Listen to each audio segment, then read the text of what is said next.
Open Your Eyes is brought to you by the Belize Bank. Our country, your bank.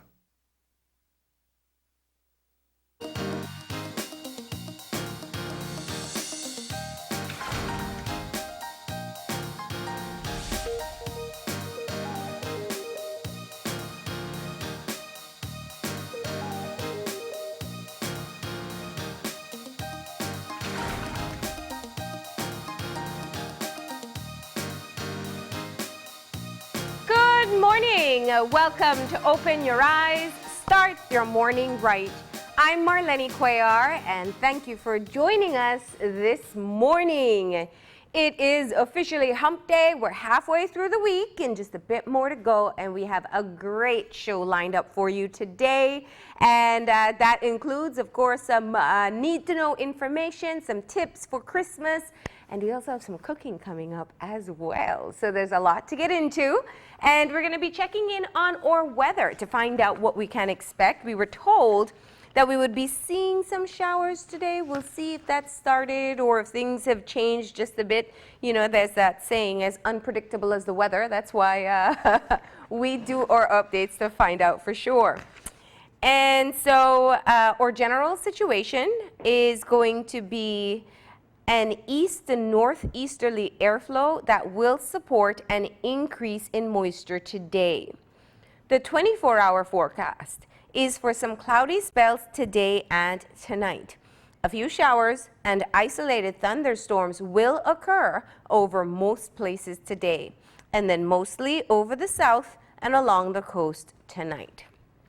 Our winds will be moving at 5 to 15 knots, and the sea state will be choppy. As for temperatures, we're looking at 84 degrees Fahrenheit along the coast, 88 degrees Fahrenheit inland, and 74 degrees Fahrenheit in the hills.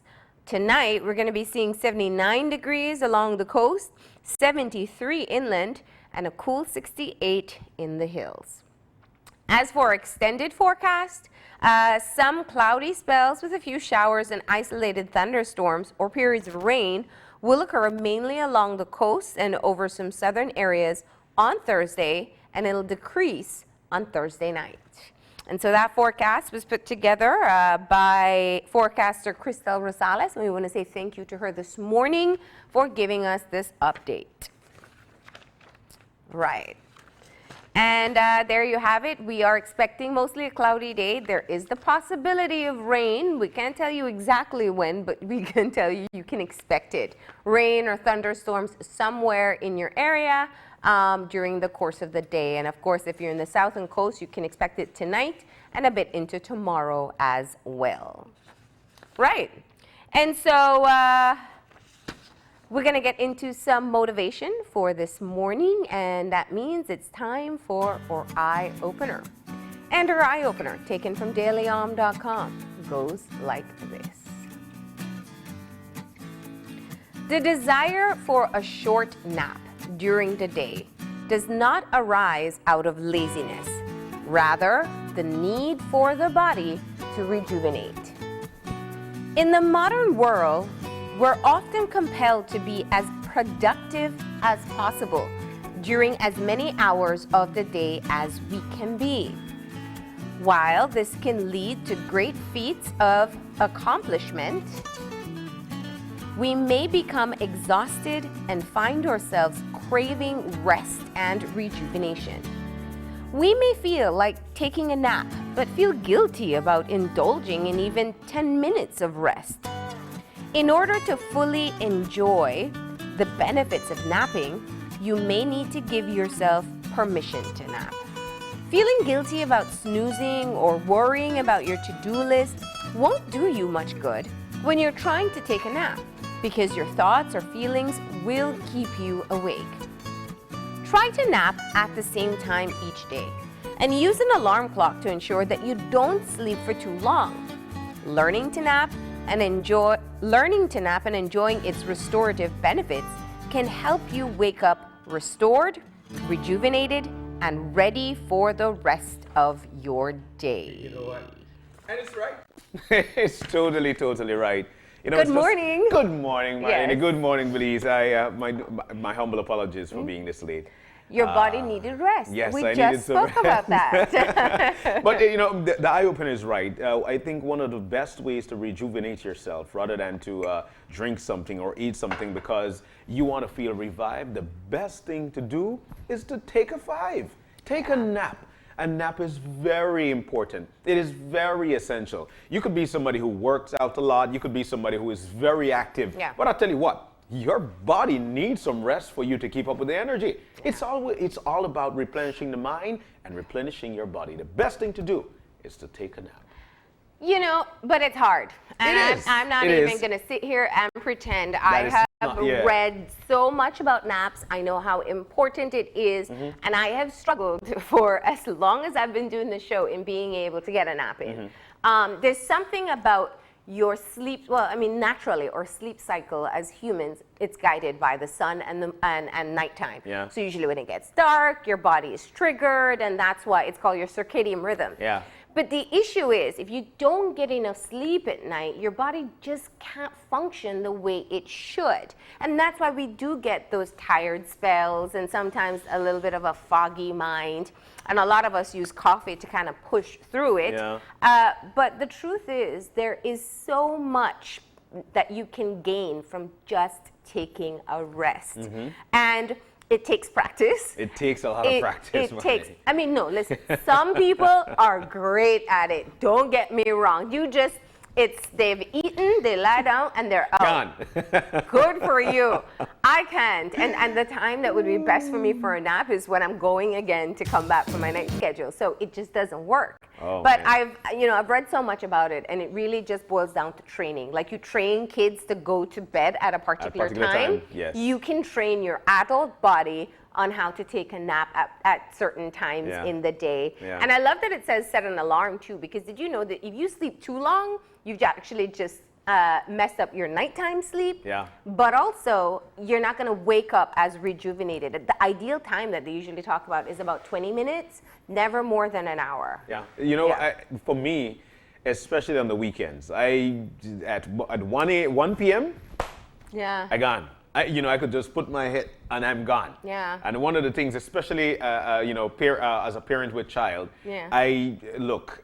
as long as my baby goes sleep, I gone. Yeah. And I'm able You're to do lucky. it because I think I train my body to. I jog a lot, so I'm very active. Yeah. And so one of the things that I've read up about is that you need to replenish the body. yes. You need to replenish your mind, and the best way to regain your energy, besides consuming food, which is of course your fuel, is to take a nap. Yeah. Take a 5, and then you get back up and you feel, all right, this feels good. It's very important for those of us who are able to. But one of the things that I noticed here quickly, the desire for a short nap during the day does not arise out of laziness, rather the need for the body to rejuvenate. It speaks something about, take a nap during the day. I mean, Yeah. work 8 to 5. Well, you don't nap at night because that's your sleep time. Some people will say, I'm going to take one nap. Sleep is like that come on. star student in class that doesn't get recognition. Yeah, It's it so is. important. Oh my goodness.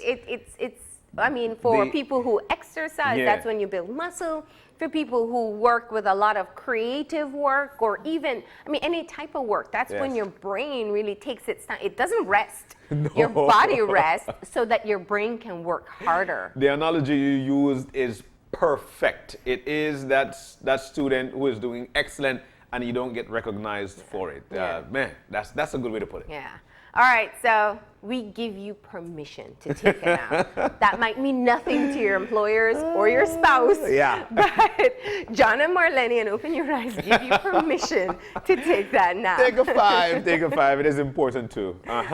All right. But in speaking of taking that 5, we know that a lot of folks will be on their Christmas break. A lot of folks will be on Christmas break, and one of the things that folks are actually looking forward to is to go on to somebody's house during Christmas. It's actually a Christmas tradition. Lots of parties. And lots of parties and lots of food. So what do you do when you have a lot of food, and how do you try to share it out that way that everybody could get something? And then again, you're a party goer, you went there with your friends, you don't really know the family, and you're given food, but you're still hungry. Or you might live alone and you want to take something home. the question would be like, do you think that it's important or not important, or is it okay to ask for a to-go plate? Henry, what do you think? That's a touchy what you one. think? That's You'd a ask me, Uncle, to go? touchy one. Yeah. You Yeah. know, they're you see? That's the Henry perfect- or that's the team in here, perfect, cameraman yeah. in here says with a coffee we ask. We ask for a plate to go. Yeah, but Is it okay? I can't say it's okay or not. I'm not going to get into dividing the lines of it's okay or not. I can say that different people see it in a particular way. And the question is ask, because if you've been offered, I mean, it's almost rude to turn it down. Yeah. And it's clearly because the host wants to give it away. Usually, if I have excess food, I prefer everybody to take it because I don't want it crowding up my refrigerator. Yeah. But that doesn't mean that everybody's okay with it. Maybe they're saving it for their family the next Yeah. day. Maybe everyone hasn't come to the party as yet and haven't eaten. And some people just don't think it looks good to be walking home. But I mean, that's as Belizean as it gets. You take home your food when you're done eat. Yes. You take When your you're done, food- when you leave the party, I Yeah, when should you say. leave the party, for a lot of folks, they would say, you know what, I don't really eat when at a party, you Yeah. know, or I don't eat when I'm taking some drinks with friends. Oh, the care some paper people, bag? some people take along their tote bags. Yeah. Okay, now that can I say no? That's not okay. But I mean, if you Uh-huh. if I'm invited to a party with my partner and he doesn't go, and you know the host says, "Well, take a plate for Plate him." for him, yeah. That's fine. Okay. Now, if I say, "Okay, can I take you know for my mom and sister? I'm gonna stop by there as Yeah, well." carousel for your You mom need and to be a leaf face, you know, right? They weren't even invited to the party. Instead, I guess they'll bring you back. I just eat But everybody. you know how bad it is? And we've all done it. You ever had people over that you know just will clean your pot when they leave, right? Yeah. What do? You take out some, you hide it in Hide the it. oven, Yeah, you yeah. hide it in the microwave because you know these people will come and clean your pot without thinking about maybe I need to feed other people or feed myself later. Yeah. Hey, your party working. I put some in the microwave. Exactly. So But- it shows that while some people are okay with the habit, we have implemented preventative measures and been okay with that. Wow, this is a good one. And you know what? You could actually chime in. You could chime in. You could always check us out on Facebook. Do Leave you us a do comment it? there. No, Do you ask for it or if it's offered? If I know that if I don't have anything at home, and this is straight up, Mm-hmm. right? If I don't have something at home, or if I know that the food nice, Mm-hmm. and I'd like another bite of this, I'll leave plate for my car going on. You got But- any tomatoes? You know? But let me ask, are we talking family? Because family goes by different rules. Like, if Yeah, you well, get that's true. I mean, That's like true. if it's like your mother-in-law or your mother or your, siblings, that's different. That's different. But So like friends. if you are like not family Not family and being invited along with friends who've been invited. or with No. anyone. No, tough, Marlene. Yeah, tough. I know, right? Well, with family, I have no rules. Yeah, with family, you just go dip. You know, you just say, hey, I carry this here. All right, cool. Yeah. But being out there, I don't know. Yeah. You're putting me on the spot. Because that's the tough question. Do you It ask is. or do you wait till they offer you? So, you know what, like we mentioned, you could chime in. You know, John is running away from that. Get on You Facebook. can tell us if John gone there host and ask for food. Everybody else is going to buy I'm a if it's not family, and I'm being very honest, not- because you're if it's not gonna family, ask. I'll make my demands. Yeah. But if it's is. not family, I'm gonna wait till I'm offered. Close friends, all right? So if, we're Close all friends friends are here. like family. Okay, yeah, which is true. And that's the reason why I separated it and say, you know what, if I'm going, you invited me to go to your sister's party, Mm-hmm. and you're an immediate. I am just coming along with you. I wouldn't ask. Yeah. Yeah, And if they offer, then you have a Yeah, choice. no, I But want to go. I'll draw that line. I Yeah. won't ask if I'm not, Yeah, yeah. if you're not family. If you offer, I'll have a choice of yes or no. But I might love the food and Yeah. love the taste and really want to wake up and eat it tomorrow. Yeah. But I'm not gonna ask. Why I got a marinade now for the ham? All But yeah, right. it's a good one. That's a good one. So you can chime in on that one. Yeah, chime in on it. All right, so we got, and do remember to either hashtag or tag us so that we can share it with the rest of the viewers as well. Anyway, we got to move into our show for today. Yeah, we've got a wonderful one lined up for you for this morning. I was looking forward to it, actually. First segment, end of year checkups and emerging health threats as well. That's the first segment. The second is a conversation with the Association of Protected Areas Management Organization, APAMO. They're co-managers for a couple places, and so we're going to be talking about the work that they've been doing, looking at how important it is to protect these natural resources, how we can have access to them, and that's going to be the second part of our show. And in the third segment for this morning, we'll have a crowded house. Actually, we'll be discussing the Belize Collection resorts, restaurants, and residents, Christmas dinner alternative, and they've got a duck recipe they'll be sharing with us. Yeah. Well, I got to tell you, I mean, this is a pretty esteemed group coming. This is going to be Hotel of the Year 2019 Whoa. and Restaurant of the Year 2019. Excellent. So they did something right, and so we're gonna get a taste of it, and you're gonna see the recipe as well. I can't wait. I mean, duck, we used to have that back home back in the day. Like, Yeah. really, yes, you watch that duck now and say, I can't feel next week, you know. Oh, that's just wrong I'm on so only many kidding. levels. I'm only Anyway, kidding. We got our birthday shout out that we got to get Shireen into. Shireen Webster, happy birthday to you. Celebrating your birthday comes from all of us here at Channel 5 and all of us right here on Open Your Eyes, Shireen Webster. All right, and now we're going to take that break. When we come back, we're going to be talking about getting an end of the year checkup and health issues that you should be concerned about. So please stay tuned.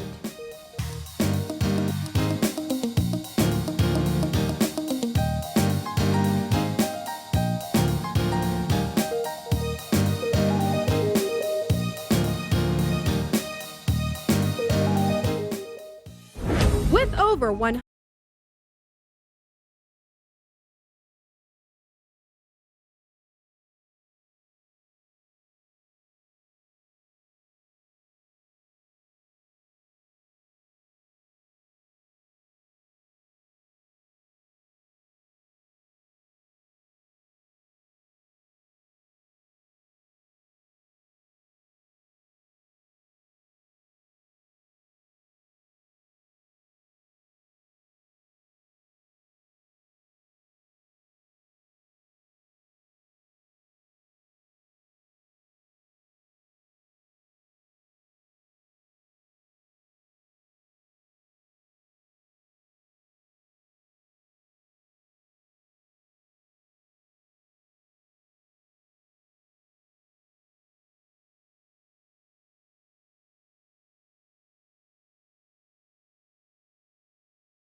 And welcome back. Welcome back to Open Your Eyes on this lovely Wednesday morning. And we're about to venture off now into our first segment for the morning. And the topic is simply end-of-year checkups and emerging health threats. And in to tell us more about it, we've got Dr. Fernando Cuellar, who is an internist at the Belize Medical Associates. Sir, good morning. Good morning, guys. And welcome. Good morning. Thank you very much. It's always nice to have you in, Of sir. course, and I'm always happy to be here. With such wonderful people. Yes. No biasness here, because she's my cousin. And that's straight talk. Straight talk. And you know me, I'm Bali. Correct. We can't say nothing else public, though. Easy.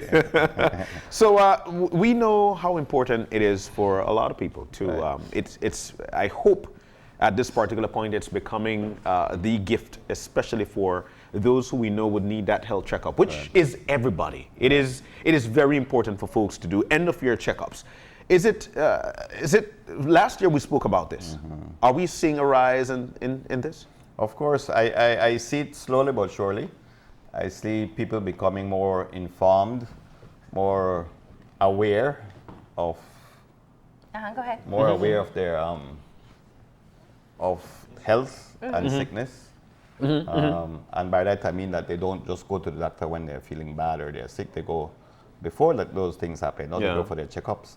I think the terminology end of year is a little bit misplaced because you need checkups any time of the year. And I like to tell people the easiest way to do that is to do it around your birthday. Okay, give yourself that gift. Or ask what you want for your birthday. Give me a package to make I go check myself out. Okay, I think that's one of the most priceless gifts you can give yourself or anybody else. No, Do you see a lot of people coming in for checkups around this time of year? Yeah. Really? I thought nobody would want a high cholesterol or antibiotic treatment around this time. It's strange because people want to know where they're there. Yeah. And I don't know, somehow they use that to gauge how bad they could behave during the Christmas, so to speak, or where they are. And usually people have a little more time around this time, strangely enough. Work, they kind of slow down, so they would come in. Yeah. But generally, I do find that, and I'm glad to see this, that more people are coming in for checkups. All ages? great. All ages, 20s, 30s, 40s, 50s. And I like the relationship between individuals and employers, the companies. The companies, the utilities, all bigger companies are encouraging their employees. So the work group, the work population is becoming more involved in their health. Yeah. Okay. But you did mention something very important there. You said that one of the things that folks are doing now is actually gauging themselves. And they use this particular time to gauge themselves. And you're giving the best advice ever, which is to do it around your birthday. Yeah. That's when you know that you got one whole year for going wrong again. Yeah. But there are folks who don't want to gauge themselves. They don't want to know because they're telling you that, you know what? If my mind knows that something is wrong, I might deteriorate rather than I get up. Yeah. What do you say to I've these always people? heard that comment. Something won't kill me. I want dead on something. No? But you try to tell them, listen, everybody want to go sleep and wake up dead. Okay? That's the nicest way to go. Nicest. That's the nicest way to go to meet your savior or wherever you want you're going. Yes. No?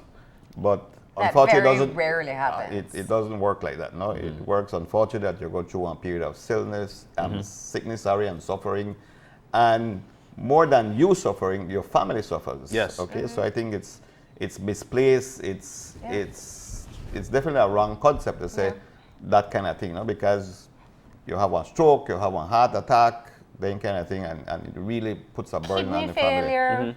Puts a burden on the family. It's as hard to see family suffering as the person suffering themselves, the wife, the kids, not only emotionally, financially, everything. Everything. Wow.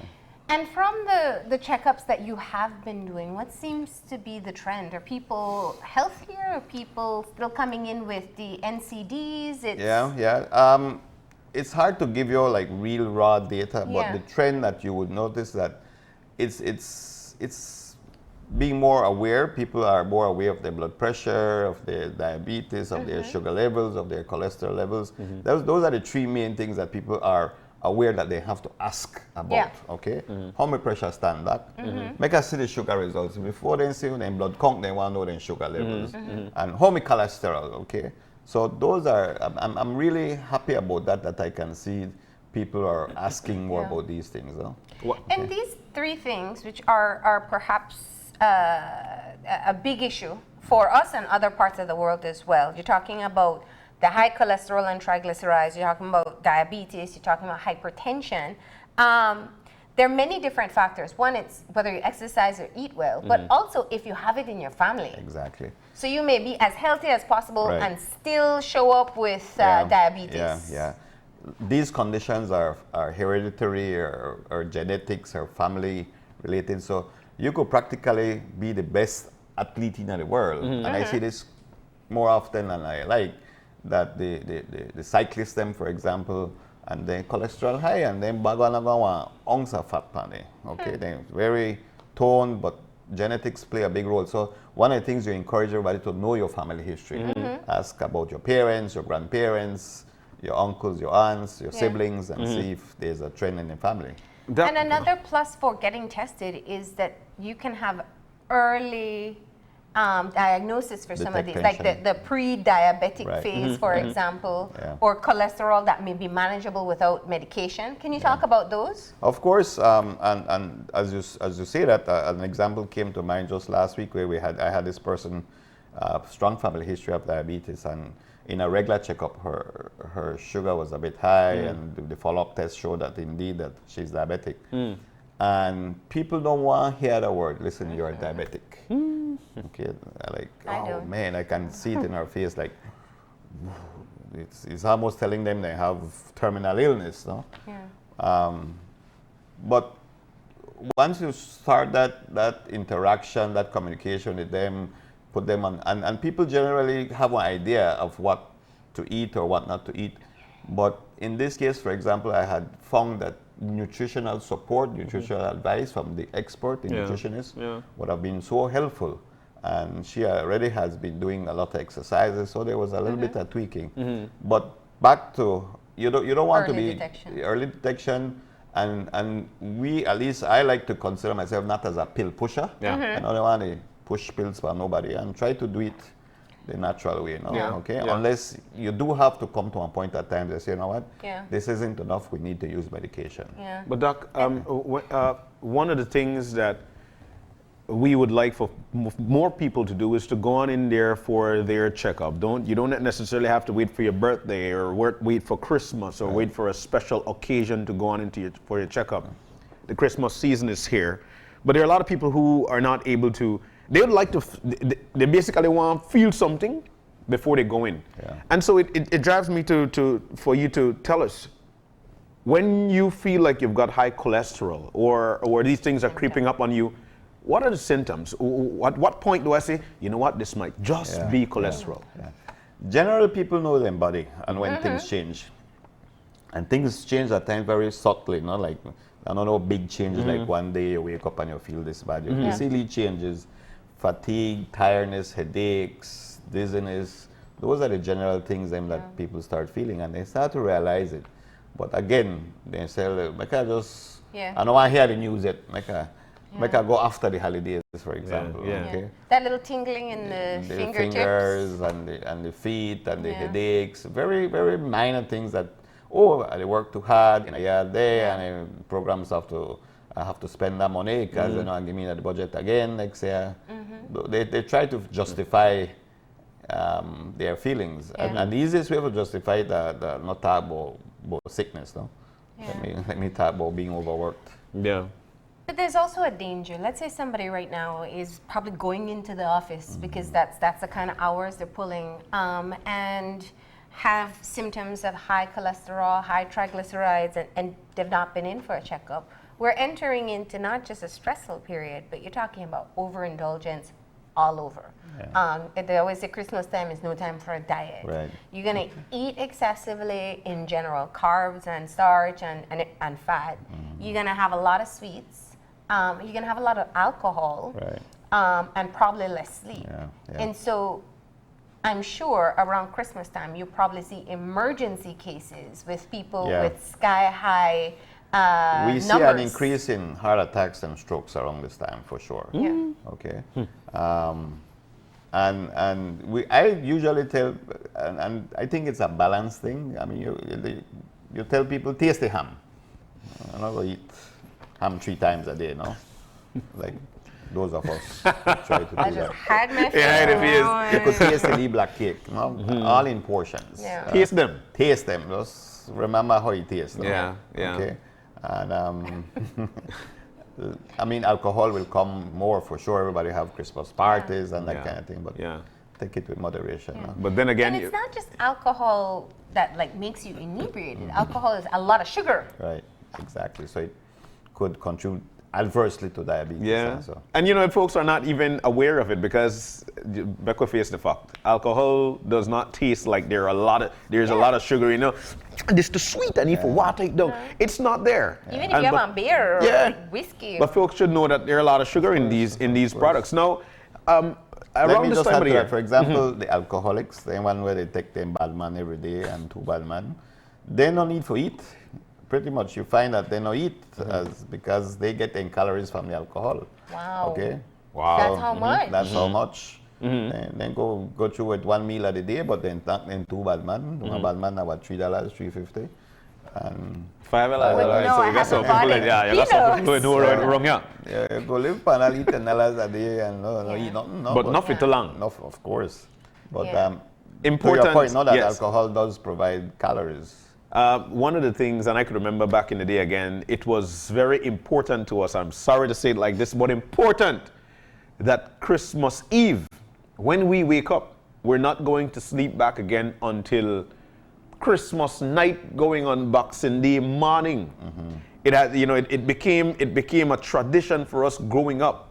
Now it brings me to talk about resting. How important it is for resting. You're out there, you're drinking a lot of alcohol, and everybody portrayed to be the person who's actually the last standing member. And tomorrow, we're going to have the conversation about, boy, I stayed up the longest. Man, I stayed up from this time to that time. Yeah. And it sounds like a good conversation, but we don't know what we're doing to ourselves. Of course, we're hurting ourselves. And that's a foolish approach, no? Honestly, to see who the last man standing and who the up the latest and that kind of thing. Well, take advantage of the holidays and rest. No, I mean, you know, have to usually around 3 or 4 day resting period. It is. Okay? This AI song, I was just made talk about it before camera, that 2 days. like in week or yes. midweek. No? Midweek So thing, yes. they're another long thing, but take advantage as much as you can. No? Yeah. Okay. What are some of the other things that you know about this time of year that you really, I mean, if it's health related, that we could pay attention to, be aware of? I wouldn't necessarily say it's this time of the year, but people are becoming more aware of other things, no? Yeah. Okay, cancer, for example. Cancer, that's a big word. That can come in, can check because I just want to make sure I don't got no cancer. Yeah. And at times they have these expectations that I could do them 1 blood test and could clear them. Well, of I all was the going to tests. ask, I mean. But you can't. There's no 1 blood test or 1 test that could rule out any Yeah. cancers. But there are cancer markers. You would focus like, from the family history, for example. Yeah. If there's a history of breast cancer, prostate cancer, lung cancer, colon cancer, those are specific directions that you would need. No? Yeah. And I think that a big part of dealing with somebody with cancer is dealing with the family and advise them, listen, your dad is being diagnosed with colon cancer, you will have to be also screened for colon cancer Yeah. within the next year, no? Even if you don't have 1 single complaint so far, no? So Yeah. it's a strong, especially things like cancer has a strong family history. Yeah. Okay. What does an average checkup include now? If you're not just looking for the regular numbers, the Right. lipid, the cholesterol, the sugar, and the pressure, what else do you look for? Yeah, I think that's a very good point because most, for example, private insurances have this annual checkup package or this preventative, and I always say that it comes a bit short. No, it requires more than what is many times included in the package. It involves. Well, you know what the insurance company is saying, that Yeah, well, you the have to clinics pay want to make more money. well, Go ahead. it includes an interview, talk to the caregiver, Yeah. your doctor, listen, your family history, Yeah. how are you feeling, is there any specific complaints, that kind of thing, one physical examination, and then you do some blood works, urine, sometimes stool. Blood works include your blood count, your sugar level, your kidney function, your liver function, your Yeah. lipid profile, a thyroid screen, a uric acid, and a urine and a stool sample. No? Yeah. Okay. And those are things that. So what organs are you checking in all these things that you just Well, mentioned? You look check everything actually. I mean, having headaches, for example, you check if what's going on with the brain, any chest pain, any shortness of breath. Yeah. How is the urine? How is the bowel movements? Have you been losing weight? Have you been gaining weight? Fatigue, tiredness, and physical examination would be a good tool to point you in certain directions where you need to follow. No? Okay. And I think one of the things that folks would definitely find as an eye-opening thing would be if you're losing weight, you're not doing anything, you're not working out, Right. you're eating like you regularly eat, but you're losing weight or you're gaining weight. What does this say to you about your health? There's a change. Something is happening. Yeah. Okay. There's either way. Okay. Most ominous, most worrisome would be if you be losing weight. No. When you lose weight, it could range from diabetes to cancer, and if it's what we call unexplained weight loss. No? Yeah. If you change your calorie intake, if you do more exercise, then you expect to. Yeah. That's your goal. That's you want to bring down your weight. But if you I know they do nothing different. I'm eating the same way they do the exercise or no exercise, and I'm finding that I'm losing weight. And most people, they lose weight over some months period. They don't notice it You in a should, week. yeah. But hey, my pant size they go down, my belt have to tighten up some more. People, one of the things they come and say, I don't notice I may lose weight much, but somebody then come and tell me, boy, you look like you they dry up. You dig? And then that's the thing then where people would be going for a checkup because a friend or a fellow employee would tell him, you they look least smaller, no? And that can be an indicator of course. something serious. But, you know, I know that you're an internist, but you probably, because we don't have a culture of necessarily looking into our mental health, how often do you find that mental health issues are more the cause of the physical issues that you're seeing? Very often. Wow. Very often. I think, honestly, I think everybody got some degree of mental health. From yours truly to we here. If you want to put one, Well, I mean, we're labeling living on in a somebody, high-stress we- society. you could fit in some Yeah. category, no? Yeah. The serious ones, them, of course, they would come for it. But depression, are a big problem, I believe, no? Bipolar issues. But that clinical depression is really Just so we can understand. anxiety Yeah. disorders. What does somebody come into your office? Because usually they'd go to you for a physical problem, and we don't realize mental health affects your physical body. So what does somebody come into your clinic, into your office, asking or inquiring about, and then you do your checks and whatnot and realize that it's primarily a Yeah. mental health issue? Yeah. Well, one big sign where I go on a lot is that when I have these latter symptoms, no, like nothing makes sense. The head tap hurt there and the toe hurt there, and so usually sicknesses have one certain pattern, so to speak. But when I have multiple symptoms, like I got one pain, yeah, and I got one itching, yeah, and that Yeah. latter complaints when I have one certain silhouette about it or a certain idea yourself, say this person is signaling something. Yeah. So what do you do? I mean, I ask them questions. You try to communicate well. That one key thing, no, how to get into that part. Yes. One of the things that I find very often, have you lost, like, what you like do? Well, I like go do this and do that, and lately and realize I don't want to go out, I'm not interested to do that. Things that I used to do, no? And you don't have to have one. For example, yesterday I had somebody that had lost a father, no, or a husband, and I mean there's a mourning expectation, but it goes beyond that sometimes, no? That the usual crying and not sleeping and just be more miserable, and they may not change. The family members usually notice it, you know, that. So how do you, I mean, you do have a therapist at medical, I know that, but how do you, not a lot of people like that diagnosis either.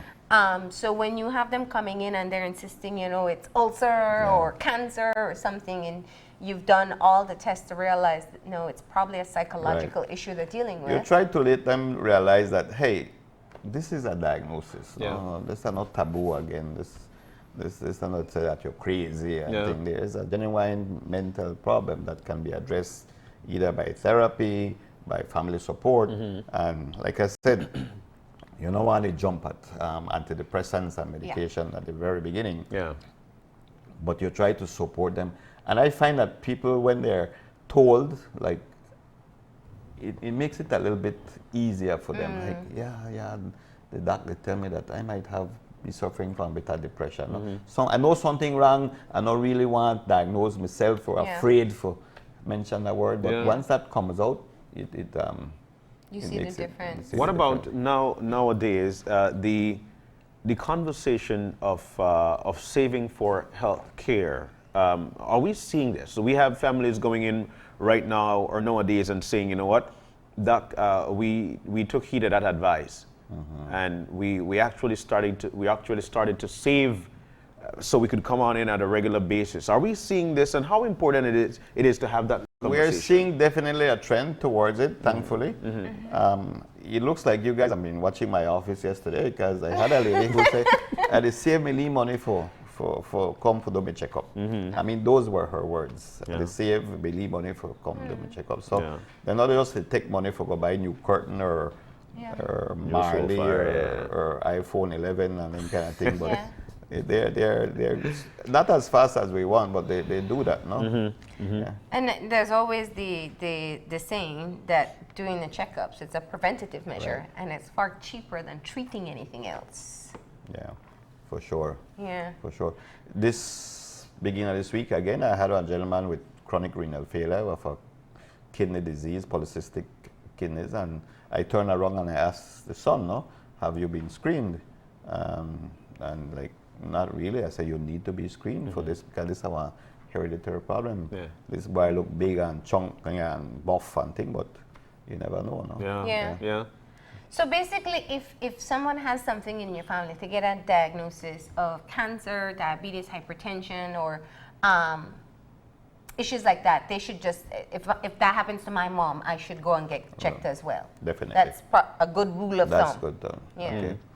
I want to touch on one more issue before we move any further, because I know it's not directly a health issue, but it has great impact on our health care.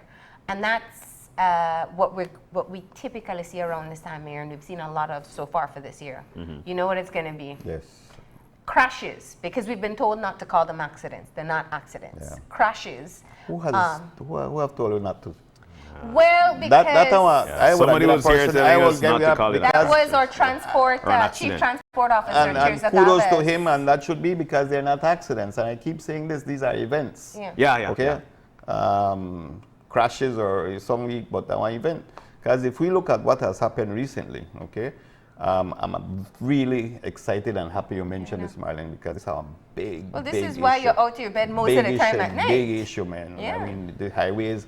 And I think it put a lot of onus on our leaders, okay, we don't need to forget better roads, you know, Yeah. okay? We don't need to forget 4-lane highways and properly marked and cut ties and all of these things. We need to monitor and implement what's there, okay? We need to spend more money, got the traffic patrols out there with their radar gun, put the legislation in place that if you go over your speed limit, You're gonna boom, take it, you yes. take it, and Yeah. if you come back again, you'll get your license Yeah, suspended. yeah. And don't care who, Yeah. okay? But it needs money, it needs resources, it needs planning, Yeah. okay? And- And it will save the country, everybody on a whole. Yeah. If you put and let's be, Fayato Belmopan, for example, put 3 every 15, 20 miles, one ballet there with one radar gun. Come back as you made do 57, you will get one warning. Yeah. Okay? Legislate it, put it in place. Okay? Because there is, These, even though you're these in accidents private that care, we've heard recently, okay, come on, man. And if you go at 55 miles an hour, then kind of severity of these events won't happen. Yeah. We have multiple deaths and all everything. Yeah, you run off the road, you turn over, make everybody buckle up, Yeah. then kind of thing. So the cost of enforcement is always an issue, but I'm glad you brought that up, because there is a cost in healthcare. Even though you're in a private institution, Yeah. you can still tell us, what does it cost when someone is rushed into emergency care from an accident? And we'd assume the same is happening in the public system. It takes resources, Right. and it adds up Yeah. a lot. Yeah. One of the things I need to mention here, to take care of a patient, to take care of a client, in the private sector costs the same thing as in the public sector. Okay. Now make goes fool you. Yeah. Okay? It's just that who the they pay for it. subsidizing. Yeah. Who they pay for it. Yeah. When you go to the private, you're either out of pocket or you have a private insurance. When you go to the public, that the taxpayers pay for it. Yeah. But at the end of the day, it costs the same. Same. Okay? So what does a crash victim? I think worst case scenario, you're there around $150,000 to $200,000. Wow. Per person? Per person, per individual. For make you get, if you're in a crash, you need CT scans, you need blood works, you need X-rays, you need different doctors to see you, you need medication, you might need surgeries. That easily will pop you on 150 Gs. What? Yeah. Easily. And that's not even counting the blood supplies. Oh, well, Yes. not even go there because I get so pissed, okay?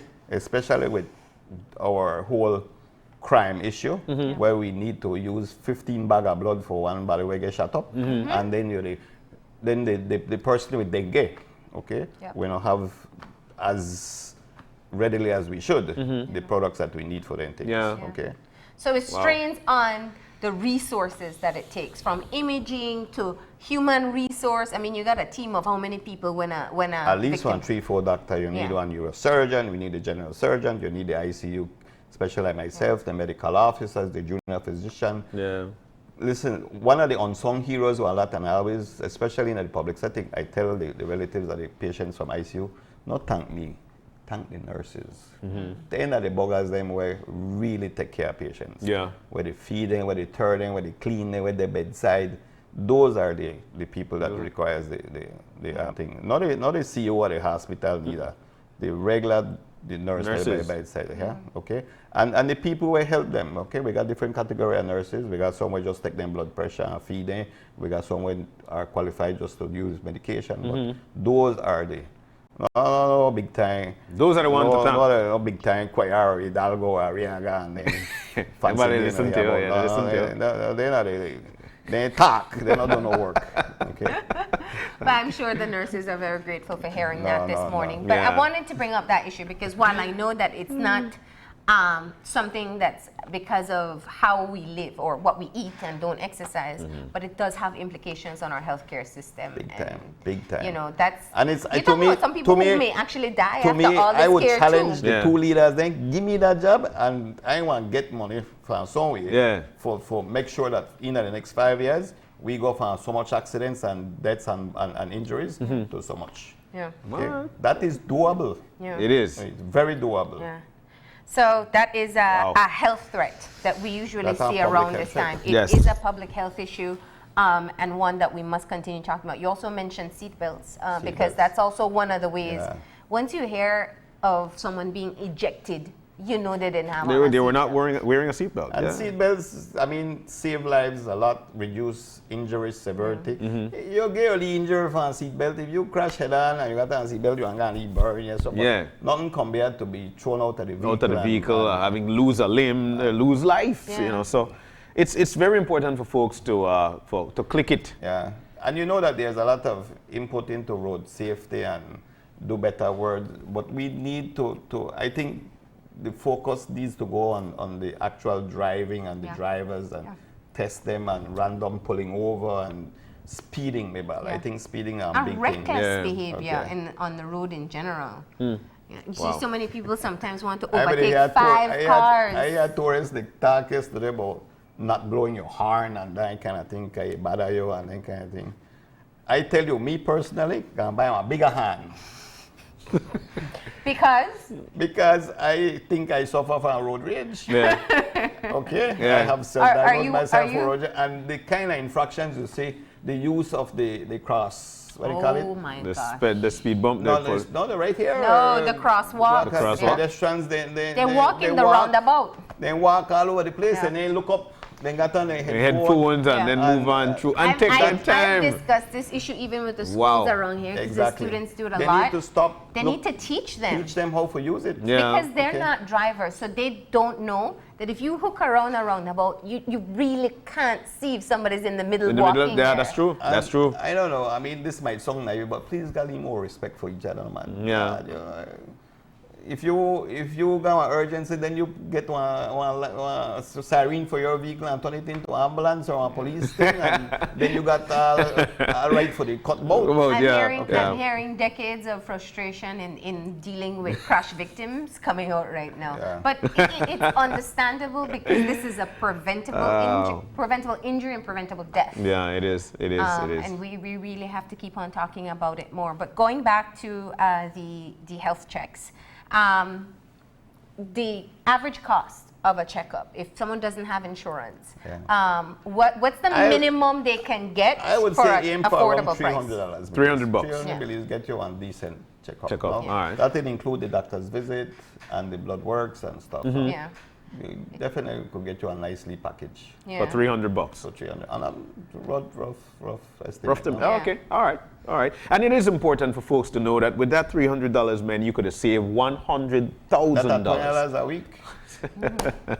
You're right. $20 a month. sorry. $20 a month. All right. $5 a week. Yeah. You put aside $5 a week and you get a decent checkup. Yeah. So you start from your birthday, and next birthday you're good. You're good. All right. So what's one thing you want to tell people? What's your Christmas gift to people about taking care of their health? That last point that you brought up is very important. No, it's very, very important. Those motor vehicle events and things that I think that we need to pay more attention to that. No, Yeah. okay. And although we are here to say end of year, it's annual checkups every year, at least one time a year. Yeah. And to me, why I say birthday, because that's the easiest time to remember, no? Yeah. Yeah, birthday, give yourself one gift, make ask somebody else to Yeah. make the office, if they want to give you at least something, then Yeah. okay, good. Let me just get one more point in. You said that around Christmas you see a lot of heart attacks and strokes. Are there symptoms that you can detect very early that because I know there's like a window Right. with strokes especially. The strokes especially, they have these hand weakness or changes in speech or face drooping, okay? Dizziness, like severe dizziness or severe headaches, those are little warning signs that, hey, Get to the hospital get to the now. hospital as soon as you can, no? Wow. Chest pain, shortness of breath. We ain't calling chest pain again, we call it chest discomfort. Okay. So you may have to Feel a pain. Feel a If you pain. feel Just feel- uncomfortable with your chest, how you breathe. get it checked. Yeah. Get it checked. Wow. All right. All right, Doc. Well, thank you for coming in and giving us this reminder. Once again, we may not want to think about spending Christmas in the hospital, so the Yeah. best thing to do is to get checked before that. Right. Yeah. All right, we're going to go ahead and take a break. When we come back, we'll be talking to Apamo, so stay tuned.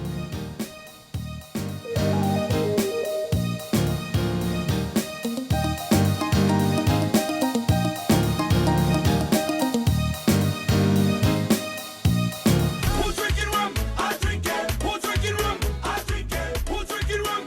I drink it. This is the time to stock up and drink up, travelers. The first big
And welcome back to Open Your Eyes. It is a lovely Wednesday morning. We've got lovely people on the set.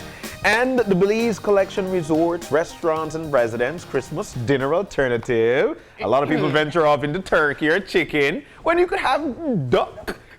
And to tell us more about it, we've got Edith Ferrer, Special Events Coordinator, along with Michelle Rodriguez, Special Events Coordinator. Yeah. Edith, good morning. It's so nice to have you in. Good morning. Thank you. God, I'm feeling the Christmas. Well, I gotta say, just so people don't get confused because they don't see duck, we're doing a two-part series Yes. here. We're gonna catch up with you guys about the Belize Collection and the resorts that you manage and Yeah. all the great things you've been doing. And then we're gonna shift over to the chefs in the house who are Yeah. preparing over there to cook up that Christmas dinner for us. Yes. And I want to start off by saying congratulations, first of all. You guys earned two very significant achievements this year at the Tourism Awards, and that's the Hotel of the Year for Jaguar Reef and also Restaurant of the Year, the Grove Wow. House That's at right. Sleeping Giant. That's That's Big congratulations fantastic. to you. Thank you so much. Congratulations. Yes, Thank yes, you. yes, Yes. yes. So tell us how that feels. I mean, it's Yeah, gonna be. what's the thought? How you It's feeling? absolutely awesome, Marlene.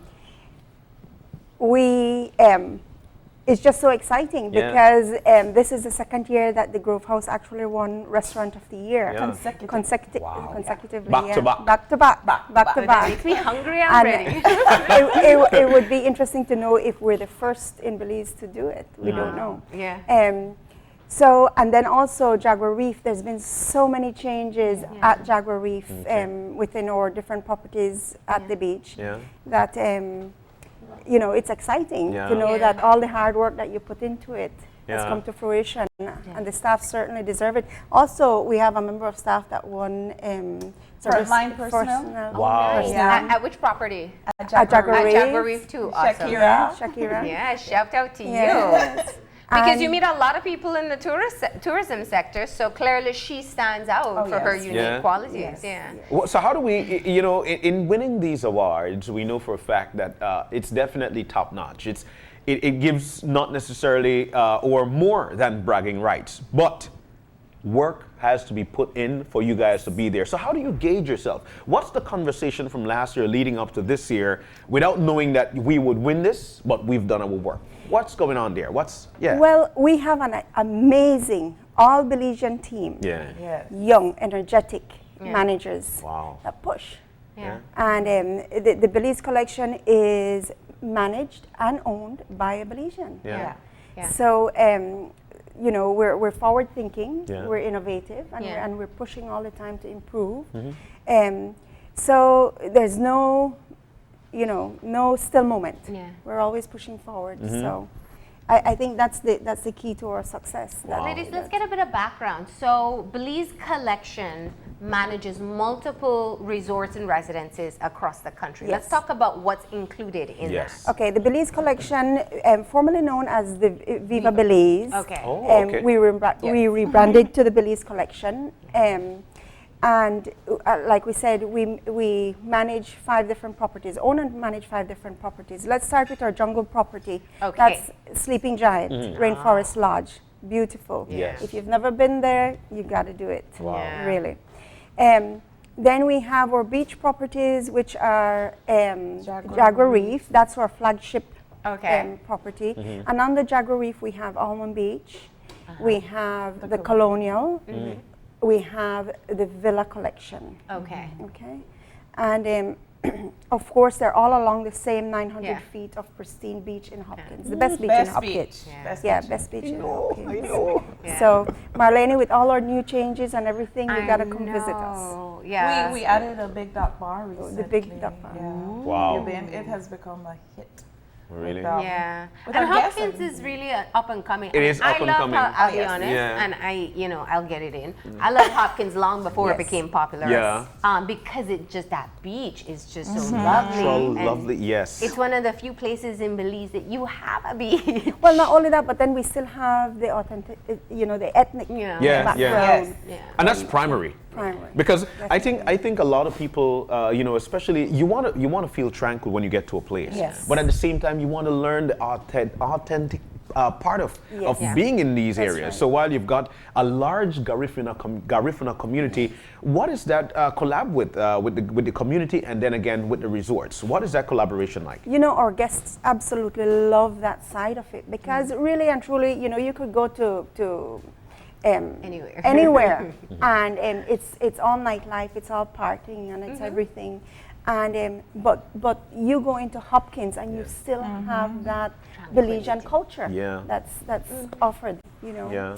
So you have all these different properties that you're managing, and clearly there is a focus on customer service and just a finer experience. You know, when you manage the team, you spoke of an all Belizean managerial group, but then it boils down to that front person who you meet as you enter the property, or the person who answers the phone when you call, or one of the caretakers that you may interact with while you're there. How do you make the excellence or the quality that you are aiming for trickle down to every worker? I think when you see the energy and the positivity coming from up above and the belief in the product that you're presenting to your guests, I mean, you can't help but walk into our properties and think, wow, you know, this is home. There's a feeling of home. And from the moment our guests arrive, they know that their needs are priority.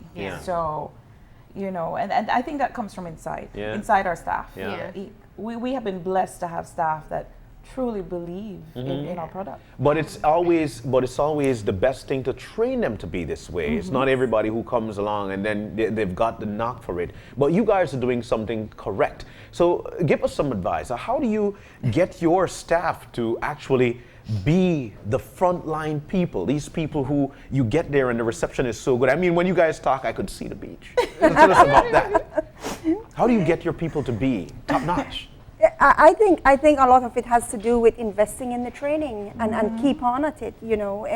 We want and believing in the product. I really believe that if you believe in the product and you love what you're doing, I think that's a big thing. I love what I'm doing, so I'm you know, excited to go to work every morning, and I can see that with a lot of our staff that they're excited to be at the beach or in the jungle because that's what they love. Look at that. And so how's the high season treating you? The fruits of the rewards are coming in? Oh, yes. Definitely coming in. High season, we're doing really well. What a tour. Now I have to ask, for me, what I think is a very important question. Our viewers are primarily Belizean living here and Belizean living abroad. What's in it for us? Because a lot of times we go to properties as Belizeans and we just don't feel that sense of love and warmth that you may get. And you know, let me just backtrack. People feel like going to Mexico is bad, but there you're treated like a tourist. In Belize, very often you may go to a property and not feel like a tourist. Marlene, we've had many of our guests, Belizean guests, voice that same concern, and they've also come up to us and said, you know, you guys don't make me feel like a Belizean. You treat us like we should be treated. I mean, really and truly, this is our home. We want our Belizeans to see what we have to offer. You know, and like you said, we have a lot of Belizeans living abroad. I mean, predominantly their families are here. So if we treat these Belizeans well, I mean, they will talk about us to foreigners. So. And have you found more Belizeans going and staying at your properties? Yes, definitely. We have So they're a sizable part of your market. Definitely. Yeah. They are. They're what kept us going during the low season. Yeah. So we have been blessed with that. So we know that Did you make it affordable for Belizeans? Are there Belizean rates that we can take advantage of? We certainly do. Okay. Obviously, in the peak season, it's really difficult to but we certainly do from time to time. I mean, if people log on to our website, you know, we have offers on there. On our Facebook page, we have Instagram. We have weekend offers for Belizeans. Nice. Tell them to us. The website, the Facebook page, the Instagram. It's www.thebelizecollection.com or www.jaguarreef.com and www.sleepinggiantbelize.com. So you know, it's easy to find us on the website. Then let's venture off into Do you have to Do you have to ask for a Belizean rate? Certainly, by you know, we want our Belizeans to call us and find out if we have anything special going for them. Then the food alternatives, the food. And you know, when I think about Hopkins, I think about that authentic Garifuna flavor. And then again, that rich Belizean culture. Because this is one of the things I say is that we're mestizo Belizean, or we're Belizean mestizo, Belizean Garifuna. But Belizean first. Yes. So we know we've got our folks, and we'll be venturing off there in just a few. But let's talk about some of the things that we could get in these resorts, or what the tourists ask for when they get here at home. Well, at Sleeping Giant for the Grove House, we're farm to table. Yes. Farm to table. Farm to table. So basically, I mean, we push everything that's Belize. Yeah. You're going to get that authenticity with Belizean food, with our twist, with the chef's twist to it, which is amazing. And then down at the beach, we have Garifuna Mayan cuisine. And again, the chef's twist to it. Yeah. And the presentation is fabulous. Yeah. Actually, the hudut is a huge hit. Yeah. The guests go there and they love it, and you see this huge fried fish and that lovely soup and Stop. Okay, don't do that to us. Because it's a very far drive for us at this hour. Not really, Marlene, because Sleeping Giant and the Grove House is only 20 minutes outside Belmopan. You know, and then from really and truly from Belmopan or Belize City, it's only 2.5 hours drive To Hopkins. to Hopkins. To paradise. See, when you put it To into paradise, that's perspective right. now, 2.5 hours feel like nothing. Because it's paved now going into, We that don't- makes it a lot easier. We don't think anything of driving that to Chetumal when we have paradise. Tell them. It takes you 2 hours just to move around the city. That's true. That's true. I She's prefer so the right. hummingbird view. Yeah. oh, the view is beautiful. amazing. All right, so I know you're in the midst of peak season, so and I completely understand this is really where all of the sector really looks to earn as much as they can. But when's a good time for Belizeans to be able to access the services of the Belize Collection? September, October, from May to From May, October, really. Yeah. You know, we have deals on. Yeah. We just had Black Friday deal. Really? I know. Yes, we did.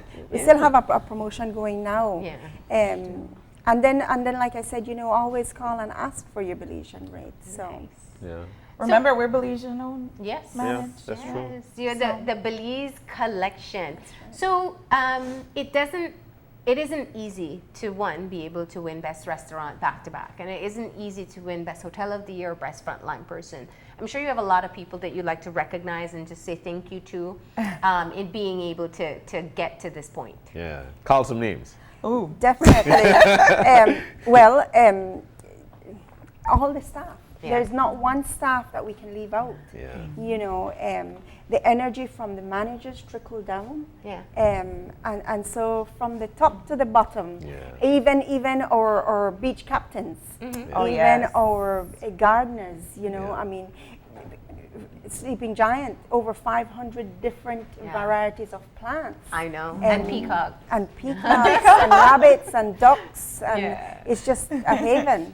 Wow. Yeah, when I tell people you can see peacocks at CB, they don't believe me. No, I'm thinking now plant in the taco. No, like the animal. The animal, the Yes. Yeah, If you've never seen one, you can see one at I have Sleeping never Giant, yeah. seen. I've heard. I mean, one of the national bird, Mexico. Yeah. Well, I didn't know. I really didn't know. Yeah. yes. We have With that beautiful tail. beautiful tail, and they put on a show every now and again. Yeah. You know? Yeah. Yeah. John, Now you I know. really didn't know. Now you know, and it is really acceptable. John, I can see that you've not been to our I've never resort. been, I've driven past countless times, but to say stop in, I've never. Well, I've Even never, just for lunch. this is a You good go time. to the restaurant. This is a good time to Yes. present these to you guys. Merry Christmas from the Belize Collection. So I hope that we'll be seeing you there. What are we having? I minutes. You know, but and I need to throw this in. I wanted to ask, like, a lot of the times we venture off. I'm a South guy. I'm from Punta Gorda, and many a times we'll be taking that drive home, but we never think about stopping in these places and say, you know, we could just go to the bar and have a nice yes, sip, you or can. get some water, get something to just see the property. Are we able to do that? Yes, you can, by all means. We're open to the public for dining. Yeah. Preferably, we would prefer, booking in advance, Yes, obviously, yes. depending on what or. Yeah. So, we can prepare for you. Yeah. Nice. So, you're more than welcome to stop in on your way to Punta Gorda or back from Punta Gorda. Yeah. And get something nice. Enjoy I mean, authentic. Exactly, Stuff. or just make, Jago Reef your point of destination. Yeah. That's it. Yeah. I've been to Jago Reef, but never to the sleeping well, giant. But then that's the we- spot yeah. Oh, and that's We an hope easy to see one. you to That's get an there. easy one. That's an Yeah. easy one. Even if you stop for a drink. Yeah. And Not there's- you, the driver, but the passenger. And the passengers. Well, I know we're going to shift gears into our cooking segment now. So we're actually going to take a look at one of your promo videos. Okay. As we head on over with the chefs to be able to start our cooking segment. All right. Right? Here we go. All right.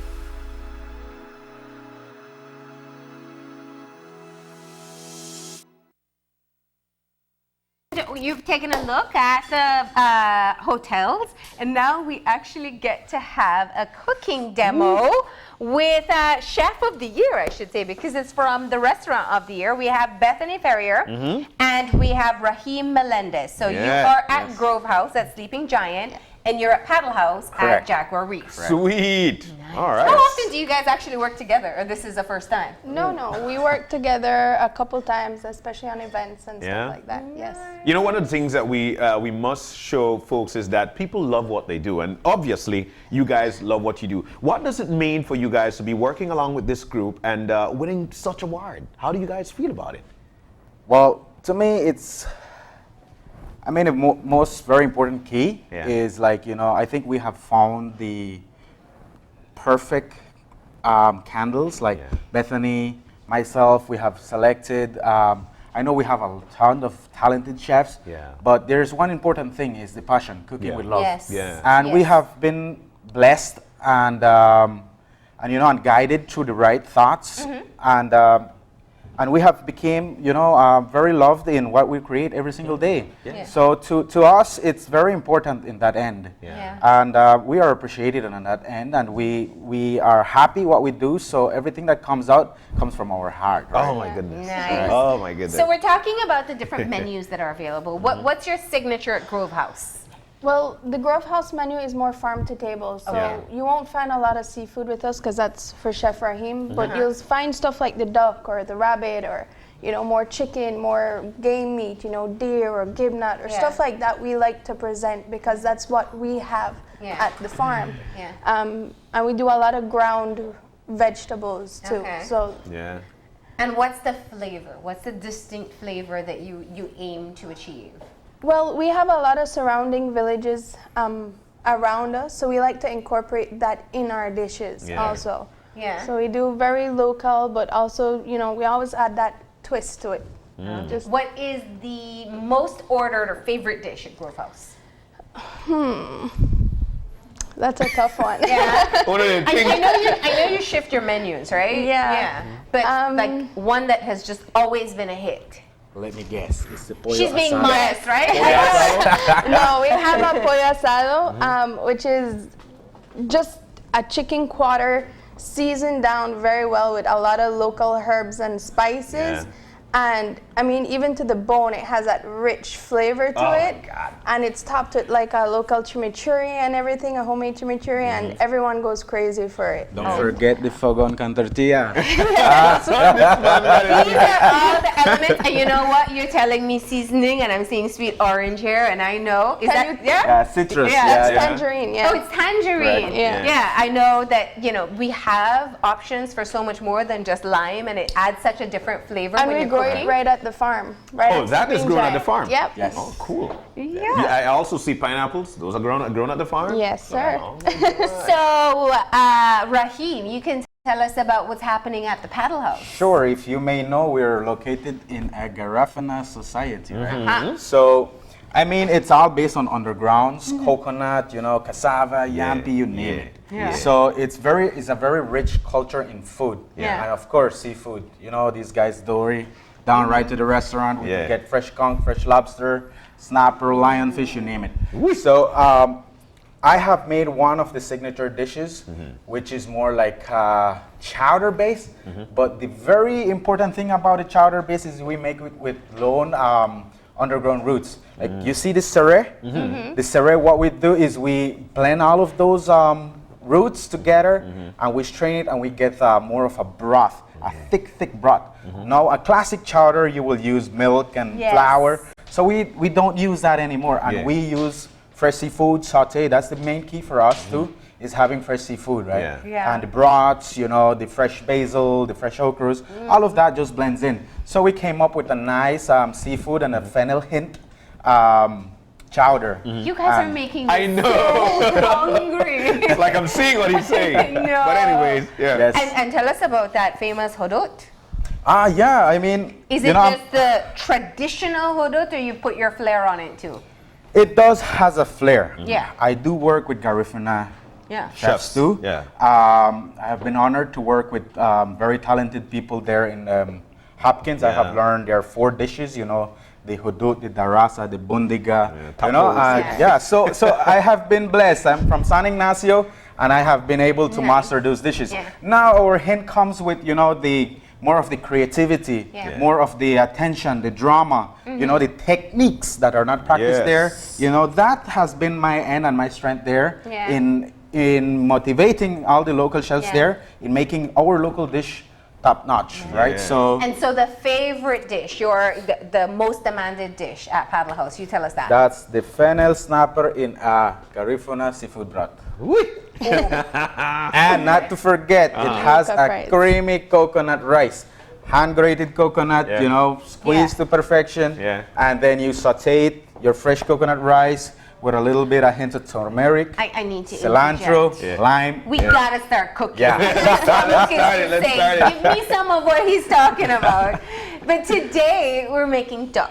Yeah, Right. Correct. We're gonna be doing a tangerine and pineapple duck breast. All right. Okay. Cool. So we went ahead already and we cleaned it off, took off the excess skin, everything, because you know duck is very fatty. Yeah. So we did that, and Rahim's gonna take over and show you guys how we seasoned it and Okay. everything. We let it soak in tangerine juice already for 30 minutes. Cool. So it has that flavor already in it. Alright. So Citrusy. wait, so for someone who's never had duck, what can you expect? You can go ahead. Yeah, you can start. You can start do your thing. Yeah. Someone who's never had duck, what can you expect in terms of flavors? It's like chicken. It's like a chicken, you know, turkey kind of thing. Yeah. To me, I feel like it's more on the turkey side than Okay. it is Than on it's the on the chicken, chicken side. side. Okay. But it's not, like I said, it's very fatty. Well, fat is flavor, right? Yeah, the fat is the flavor, you know. Smell this. This is homemade. This was made last night. Guess what it is? It's a duck oil with pineapple. It's pineapple. Well, I was certainly not gonna guess duck, but I did Well, smell you pineapple. can smell the pineapple in there. Yes. So, so Okay. this is Yeah. very important for Okay. for us. You know, it's Sorry. this Yeah. is what makes our food very interesting. Yeah. Is that you use the actual techniques, the details whenever you're preparing a Yeah. dish. So now, how did we get this? It's very easy, and I'll show you the whole process Sure. right now. But first, like how Chef Beth inform you, we soak the duck in the fresh tangerine for 30 minutes. Normally, everyone wash chickens in I lime. was gonna ask, Right? So now we created this tangerine and pineapple duck. So that's the reason we soaked it and pre-washed it there, so it has that flavor. Now, are you very familiar with Allspice Farm? Allspice? Farm. No. Okay. Fresh peppercorn, right? Fresh peppercorn, grinded.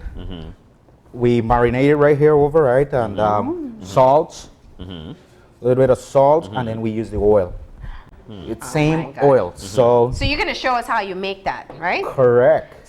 So it's duck oil With pineapple. With pineapple. pineapple. That's interesting. Correct. One on the This fire. this from would be like a marinade. Would you leave it on long? I mean, it's already soaked in tangerine for 30 minutes. 30 minutes, yeah. Correct. So So that's the it right more there. you marinate it, now we have to understand duck. It's kind of a little bit because it's a free range. Does a lot of exercise, so it builds a lot of muscle. Yeah, it Right. does. So it's kind of a little tough. And the reason why we use pineapple and tangerine again, it's farm to table. We're featuring Paddle House. So I mean Grove House. So everything there is citrus. It's a large citrus farm. All right. Now the pineapple is going to help us in tenderizing that duck. Right. So it's not just flavor; it has purpose. It has its purpose. Yeah. Again, we cook with techniques, you know, so you understand the whole concept behind the duck. But the tangerine has that power right behind it. Yeah. So we're getting that citrusy. Now we're gonna get our frying pan to a heat, and then we're gonna seal this properly so it looks all golden brown. Now, Pretty crisp color Yeah. to it. correct, Because your duck should have a crisp. correct. Yeah. So now, while we're doing that, I'm gonna explain you how we make the sauce. Okay. The sauce has a lot of attention. It's like, you know, first sight of love. You know, you have to be very, you know, romantic to the sauce so you can get that flavor, right? So what we do is with the whenever you're cleaning the duck, you remove fats, you remove bones and necks, you know, and the gizzard inside and all of those stuff. So we saute that. We saute that in coconut oil, right? I mean, we're right in the Hummingbird Highway. Yeah. These guys sell coconut oil like crazy. Yeah, I know, I know. So we have that access, and that's what another flavor that contributes to our local flavors, Yeah. right? So now we saute the bones with onions and peppers, The pineapple. and then the pineapple, and that's where the flavor starts to come in. So we saute the bones, the pineapple, everything The there gizzard, together. the fat. Correct. So that starts to sweat its own oil, not adding water or anything. So the pineapple itself, and since this has a lot of fat, you may see, so that fat starts to cry. So then what we do is strain that oil. And that's how we manage to get this. Now, the sauce comes here. We add water, so we create a broth. Okay.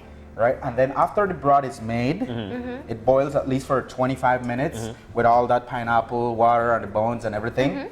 So we blend the pineapple with the fats, removing the bones, and we strain and we get a thick gravy. So then my for, gosh. I for know. reducing that, Yeah. that, we simply add the tangerine juice. So the tangerine juice balance perfect with the pineapple and the broth. And the most secret important thing is what do you see there is yampi. This Yes, the purple yampi. one, yeah. Yeah. So I want to know what that is. that's the sauce I'm explaining Oh, you. Right? this is it. So, correct. Because why? Oh, so this you added this oil on top of it? Correct. Oh, okay. Yeah. Let's get cooking. I want to taste. Perfect. Yeah. All right, so we're putting in. So Put we're it gonna on. use the duck oil in duck pineapple oil. Correct. And here we have some fresh garlic. All right. Again, That's right, crushed. you want to get that little. Love that scent. That That is the I'm best. waiting That's for it. when you know you're cooking. Yes, Yeah. I'm waiting for it. Okay, so a little bit there, Beth. So this is what we want. See, you hear that little frying Sizzle. concept, sizzling? That's what we want whenever we're putting a duck in a frying pan. You don't want to use a cold frying pan. Yeah. It's the knowledge of the techniques behind cooking. Yeah. And one of the key things you did is you heat the pan before you put in the oil. Yeah. Correct. Yeah. So it Because you gets don't want that. smoky oil. Correct. So what you do is you dance it around, so you ensure it's it gets that texture, what you want, Yeah. it goes into the oven, right? It goes into the oven for 350 for 55 minutes. So we get at medium cook temperature. So you do this first, then put it into the Yeah. oven. Correct. How long does it take to put the crispy on it? The crisp on it, sorry. Not much. It's like maybe 2 minutes. Okay. Right, 2 And I minutes. see you're holding it down to make sure it makes contact. Yeah. Correct. It creates Equally, that yes. concept. What you want is you want to create that equal concept all around, that texture. So it's like you're doing a pork chicharron, you know? Yeah. You want to ensure that crisp is there. So let me just quickly show you here what it's starting to look like, right? See? It's not golden brown, but we need it golden brown. So you're gonna leave that up. Yeah. That's a fancy stove too. I gotta tell you that much. Yeah. Well, it's a high heat, right? is high heat, I So can that's see what that, we're yeah. looking for, right? Yeah. Is you know, trying to get the right heat to your frying pan at a fast Yeah. pace, right? All right. Yeah. Okay, great. So we're gonna move this from here. So what other meats can you use this technique for? Because some people may have never done duck. Can you do it with, like, let's say you have a chicken or Yeah. Yes. yeah, You can. You do beef. yeah, You can do beef tenderloins, yeah. beef tenderloins, chicken, pork chops. You know, what you create there is a layer outside, that crisp, right? So it's very important with the cooking of the oven. Yeah. Because then you get that medium texture from inside. Yeah. You don't get overcooked. I was gonna Right. ask, does that lock in the moisture so it doesn't get too dry? Correct. So if we are to cook that duck in that frying pan, it's gonna get overcooked. Okay. Right? So we're gonna be cooking the outside and expecting to cook the inner side while the outside is overcooking. Right? So we create a seal protection for the create- duck outside. Okay. Yeah. And then that goes into the Into the oven. oven. I'll It explain cooks to you. from the inside. Correct. Oven starts like a microwave, from inside, outside. Now I know. Okay. Perfect. All right. So, and now what are we about to do? Okay, so I'll explain you the sauce. This right here. Yes. So we got the finished product Yes. to know what it's gonna look like. Okay, this is the tangerine, pineapple, and coconut sauce, right? We add coconut and yampi. Now, a lot of us use a lot of starch in trying to thicken sauces and stuff. Flour. Right, or flour. starch. Correct. So what we did here, we reduce it and we add a purple yampi to create that balance. Okay. Right? So what we're gonna do with this is we're gonna heat it up. All right. We're gonna heat that up so it gets that So runny. why does it have the yellow oil on it though? That's the Where's fat, that right? from? I think that- No, I know That's it's the duck. it's oil. That's It's from a duck grease. duck. Yeah. Correct. Its own fat. Yeah. So it's very, very powerful with that duck and tangerine and citrus. So you will get all that flavor in there and that yampi hitting right behind. So for And the that purple thickness, yampi yeah, is the yampi. is what adds to the The- color. Would Correct. it? Yeah. it adds to the Color. color and the thickness. Where did you get it from? The yampi. The yampi. Yeah. So color and thickness from yampi. Correct. Yampi is like cassava. It has a ton of starch. And if you were wondering why I was saying purple, it really is Yeah. purple. For people who've never had yampi, they may not know that. Yeah.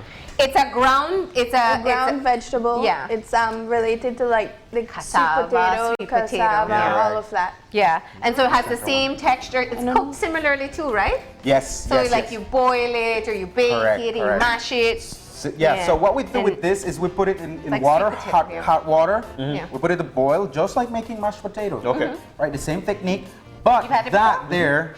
there has butter, the same duck butter with garlic. So you're gonna get a hit right behind, right? And instead of mashing it with butter, like regular butter, we use coconut milk. So it gets that all local. You know what I mean? Getting in the seafood section in here. That's delicious. Yeah, correct. Thank you. You didn't think I was gonna taste it? Coconut, garlic, butter, yampi. The funniest thing is, he said coconut the same time the flavor started to kick in. Because at first it was like mashed Yes. potatoes, salt, garlic, and then the coconut flavor came in. All right. Yeah. So we're gonna warm the sauce. So whenever we do the duck breast, we're gonna have it with its own sauce. look, man. Oh my God. So I'm waiting for the turn. So is this on the menu, or this is just for us? I do have duck on our menu Yeah. at the Grove House. Okay. As a special. Yeah. So some nights, and it is actually a tangerine duck too. We just don't add the pineapple. Okay. But we got the extra sweetness. Just for open your eyes. Yeah, that's right. what we created today is a different step, a substitution. Yeah. If you are not a fan much of ham or turkey for Yeah. Christmas, you know, you have this recipe Yeah. here to create at home. So All it right. becomes very, you know, unique, and you still feel important. You can have duck. You can have duck. you can even Correct. do it with the local gallina. I know some families really Yeah. like, you know, the local chicken. Yeah. You can do it with that also. Okay. Duck is a bit gamier than regular poultry, right? Do you classify it as poultry still? I don't know. The duck, I will say yes. Yeah, Yeah. you would. Yeah. But it does have a gamier taste to it. And I'm Yeah. saying that because people who don't like chicken or turkey, which I actually know someone like that, may enjoy duck. All right. So here we go again. Okay, We're actually using what we left behind from the duck now. Yeah. correct. So this is what we have Sorry. here. Yeah. Right? Cool. So it's very important also, again, we showed you how to get the turkey itself. Yeah. Right? Marinated and everything.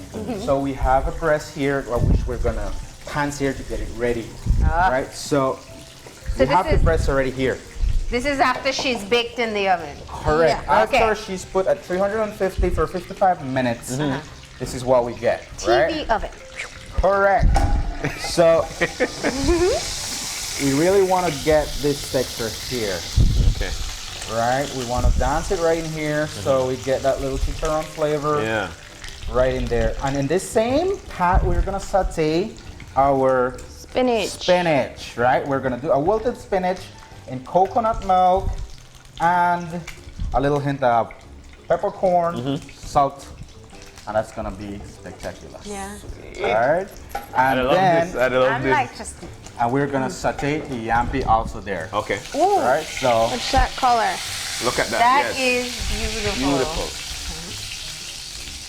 Look Right. tender. it is then. Yes. And you're still getting the hint of that garlic right now too. Correct. Yes. If you notice, our garlic is not burnt, right? So it's not creating that bitterness. to it, Bitterness, okay, Right. all right. So whenever it gets to that concept of like getting black, Yeah. you gotta remove it. It's not Okay. just gonna add that bitterness to your food. Oh. Right. So it's very There important you to know go. that, Chef right? tips. Correct. Right. You wanna put that there, and then we wanna put the yampi. Put Mr. Yampi. You gotta try it just by itself. It's I'm really looking good. on because I want to try this. No, try just like by itself. All right, let me. Because they're gonna saute it. It's I'll so take good. Take a quick bit. Yeah, All right, so here we go. so good. Oh my God. Yeah. Okay. Oh, the coconut come in. It comes later. It's like mashed potato, really nice mashed potato, Then coconut. garlicky and salty. Then So there's one technique I will also want to share. Tell us. Is once you do this from day one, it becomes very Sticky. sticky. Very Right. thick and stretchy. It has like this stretchy consistency to it. Okay. okay, I didn't know that. Is that a good thing? Yeah, it's good, right? Because It's it good. shows its starch, right? Okay. It's like doing fresh chicle, like back in the years, right? Yeah. So Never had if that you left, experience. if you left it for the following day, it looks like a perfect mashed potato, and you could do it like a fried beans. Check it out. Yeah. See? It is like fried beans consistency. Right, right? Yeah. So this here, we're gonna get it into that little fried beans concept, right? And that's gonna go on our plate Oh my gosh. right here. That's done. Yep. Correct. And to That's an finish off, upgrade to your starch on your plate that I've ever seen. First of all, it's yampi, which is beautiful on its own. it's again, And it's and that's where I want to add Yeah. is let me get, yeah, There you go go. ahead. what I mean about the Belizean flair, the local techniques and Yeah. stuff like that is using the products that are underutilized. Yeah. You know, I mean, yampi, you won't see it anywhere. Yeah. Right, and it's right here. It's right here. Yeah. And it adds a texture, a drama to your plate, you know, and it's very flavorful. Yeah, I'm it is. sure the It is. tourists are like, why is this purple? Did you color it? Okay, here we have some Local baby spinach. What did you add? That's fresh coconut milk. Coconut milk. Coconut milk, correct. And again, we marinated with salt And the fresh peppercorn. and the peppercorn, right? So you cook So- spinach with coconut milk. Correct. So you want to get that little consistency, that little creamy. Yeah. You know, there's a lot of ideas. Visit Cream whenever spinach. you got your free ticket. Yeah. Whenever you get a Jaguar Reef, you ask for Chef Raheem, and I'm going to show you a lot of ideas. Yeah. Cool. We're gonna get there. That's I'm great. just fascinated because you saute spinach like that regularly, Yeah. but you've thrown in some onions and that coconut milk has an extra flair. That's Yeah. interesting. So you're gonna get a cream spinach by the time you're finished it. Yes. Correct. This is just amazing. Yummy. that out. It smells so good in here. Yeah. I'm so sorry. There's no smell-o-vision. You just have to rely on us to tell you or watch our Okay. facial reactions. Yes. All right. So here we So go. that's done. Yeah. Yeah. Correct. Cool. You want to get that al dente texture, right? And then here we have the Duck breast. duck breast. Correct. All right. So what are we gonna do with it? Okay, the duck breast is gonna get that little nice cut. Yeah. It's like you're currying it there. Correct. Yes. Right, and then we're gonna have that duck right over here. Right, and the sauce comes right behind. Right, so You know what I love seeing with both of you? It's the detail that, like, it's every last detail that matters to you. And I think that shows a lot about what you put into your cooking. Oh, yes. that's our product. We have here tangerine and pineapple duck with coconut wilted spinach and yampi. Okay. And while, like, but sorry to tell you, this is not on the menu, but it does give you some ideas as to how to cook duck at home. If you're gonna do sauteed spinach Yeah. or trying out yampi for the first time, there is a tangerine duck at the Grove House, which is Yeah. the restaurant of the year for the second time in a row. So Back to back. definitely worthwhile to go check out. And you know, if you're down south in Hopkins, head on out to Jaguar Reef. Raheem said on TV, ask for him. So even in your busiest night, you're gonna have people say, "I see you," and open your eyes. You said, "Ask for you." Yeah, that's correct. I'll keep my word. I keep my word. But then again, one of the things that I've got to say kudos to you guys for is actually Yeah. giving an alternative for the Christmas. You know, Yeah. so you might not want ham, you might not want turkey, then you could do a duck. You overdo turkey and ham on Thanksgiving. You just and had then- that just the other day. Yeah. Do something new. All right, excellent, guys. Thank you so much for coming you in, very much. and thank you for sharing this lovely recipe with us. And congratulations once again on your achievement. Back to back. Yeah. Thank you very much. All right, we're gonna go ahead now and take a break and do some sampling. And when we come back, it's gonna be for a conversation with Apamo, so stay tuned.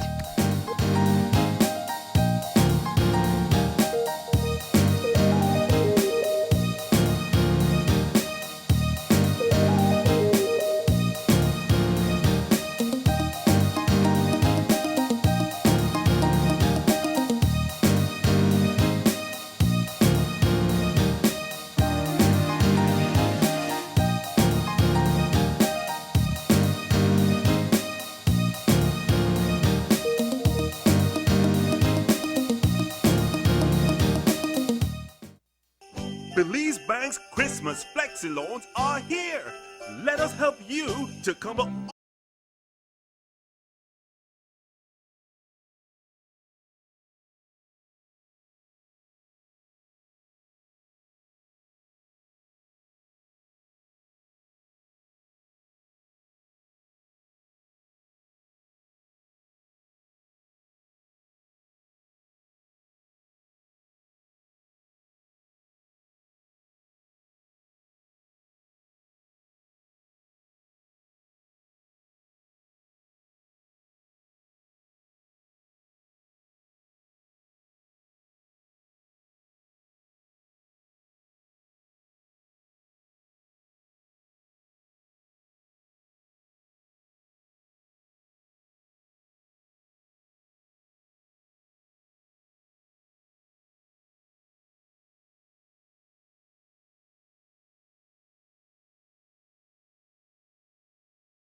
And welcome back to Open Your Eyes. We're now moving into our third and final segment for the morning. Woo! What a lovely morning it is, like a fun Friday. I It's a fun Wednesday. know. Yes. But let's move on into it. The Association for Protected Areas Management Organization, APAMO, they're in with us. We've got Akila Flores is here with us. She is this is Akila, Communication and Marketing Officer at APAMO. Yeah. Maria Petch is in with us. She's a park manager at Billy Bacadere National Park. And mi amigo Esteban Assi is here with us. He's a park manager, Mayflower Bocawina National Park. Guys, good morning. It's so nice to have you in. It's good to be Buenos here. dias.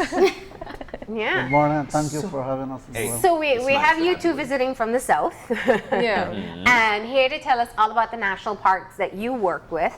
But I wanted to just set the background from APAMO's perspective in terms of being a co-manager and working along with these different natural resources. Okay, well, we are actually an umbrella organization, Yes. and we have 14 members, 2 of which are here today. Okay. And we are currently involved with a 3-year partnership with PACT, Okay. where the idea behind the partnership is to establish a resource center. We call it the APAMO Resource Center. Okay. And the idea behind the resource center is to provide various services to our members, to assist them with financial empowerment and management effectiveness. So some of these services include marketing, accounting, help them with proposal writing, and just general project oversight. Nice. Yeah. That's cool. And I want to start off with Billy Bacadere Park. Let's hear about what you guys have there and what you do. So Billy Bacadere is located on the Hummingbird Highway, so just less than an hour away from Bellefontaine. Yeah. So it's easily accessible. You can just drive there. It's a perfect place for like a day trip. You're driving down the Hummingbird and it's easy to just stop by. So we have a really nice waterfall. Yeah. It's about 1,600 acres of like rainforest. So we have some trails. There's a really nice tiger trail that we call it. So it's a kind of like physically demanding trail, but I think lots of people like the challenge.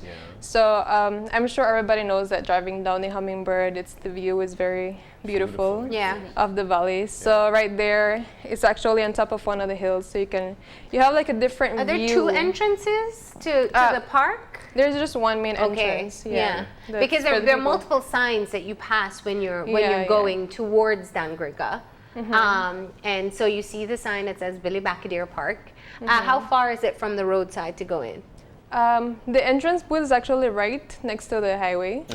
So to go into like the waterfall and different trails, I'm just like the waterfall in specific is just about like 15 minutes walk. So that's why if you just want like a quick swim, a quick dip in like really refreshing water, it's like really, a lot of people stop along the way. So that's like the main attraction that we have. And what do they go for the most when you're going there? I mean, one of the things that we must strengthen here is actually family visits, family togetherness. What do they go there for the most? I think our main attraction is probably the waterfall. So it's a really nice small little hike. So it's easy for visitors.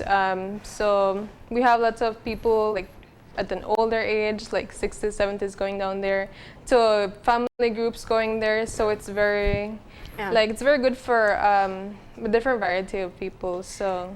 But most importantly, it is a protected area. We get to enjoy the resources in terms of walking the trails or going to the park. But let's talk about what's protected in this area and what purpose it serves. Well, so we have a lot of different things, right? So like I mentioned, it's a very large area of rainforest. So we have a wide variety of wildlife that we it's very hard to see maybe during the day, but we have some like camera traps that we set out in the park, and we always capture different kinds of animals, from jaguars to like small animals like the gibnut, the paca.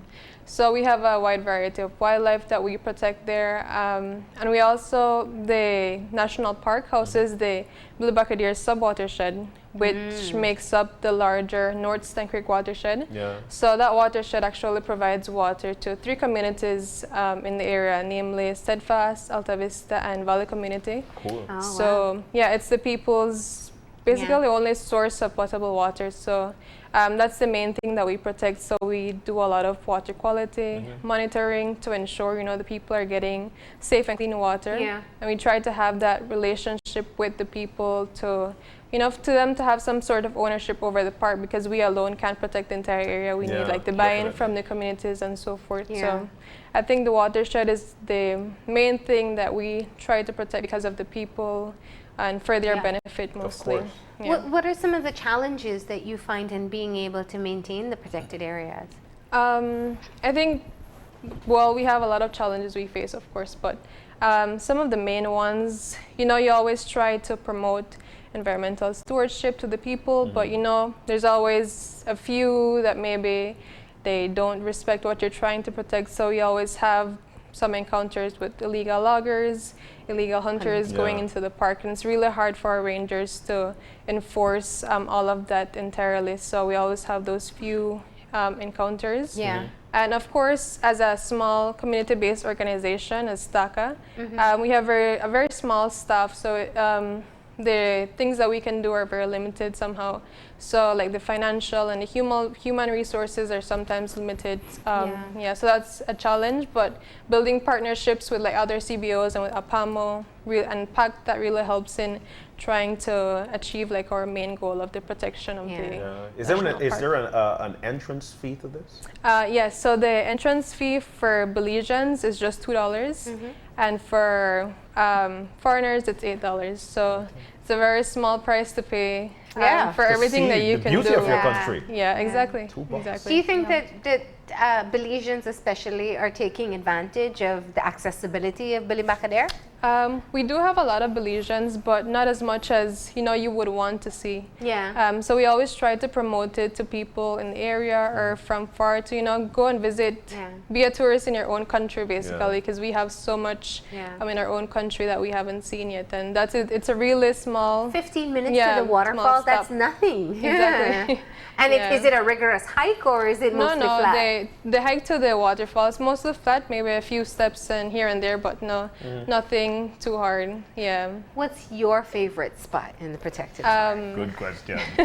My favorite would have to be, I think, probably the tower, because but we can't go there. I'm sure you can. Oh, we can go to the tower? Yeah, it has a trail that you walk up to the tower, and there you could see, they refer to it as the Emerald Valley, in the area where you can see as far up to like the Caribbean Sea. Oh, wow. So it's Victoria Peak, you can see. Yeah, on a clear day you can see Victoria Peak from there too. Wow. So the view is absolutely amazing. So when you speak, you see. No. Okay, so it's a must. Waterfall and then the trail to the tower. Yeah, those are the main attractions. Well, for me. All right. So if a family would go there and spend the entire day, do I have to take food? Do I have to take my own drinks? What do I have to do? Yeah, you have to take your own food and your own drinks. We currently don't like sell food or anything at the place. So if you're planning like a day trip, it would be advisable that you pack your lunch and so forth. But we try to promote that people don't leave their garbage behind. Like take your garbage with you and all of that. So yeah. All right. Okay. So let's jump and on then out. let's head more south. A few miles away, actually. It's a bit further. To Mayflower Bukowina National Park. All right. Give us the inside scoop. Well, thank you all for having us here. Yeah. It's always good to meet someone from the south. Oh, yeah, me. John and I graduated from Toledo Community College. Yes, TCC. So I'm currently the park manager at the Mayflower Bukowina National Park. The park was established in 2001 for the protection and conservation of the Freshwater Creek and Northstone Creek watersheds. It is managed by a community-based organization called the Mayflower Bukowina Environmental and Development Group. And these are all volunteer board members, 7 of them from the buffer community of Siltgrass. So what the park has to offer, we have 7 waterfalls. The most scenic being the Antelope Waterfall. The Antelope Falls, with a very great viewpoint where you can see Hopkins and the sea as well. Yeah. Just almost 1,000-foot. And it has a nice cold pool to the top. And when you reach at viewpoint, you go another 3 to 5 minutes walk, and then you're all the the pool, Yeah. which is very rewarding at the end of the trip now. Because it's not an easy Yes, hike. it's not a real yeah. So you go like it's a 45-minute trek, right, and going a bit uphill, and when you reach the base of the waterfall, it's like a 70 to 80% incline to go up, and so it's very rewarding at the end of the day. You also have moderate, which is lower Bokawina and upper Bokawina.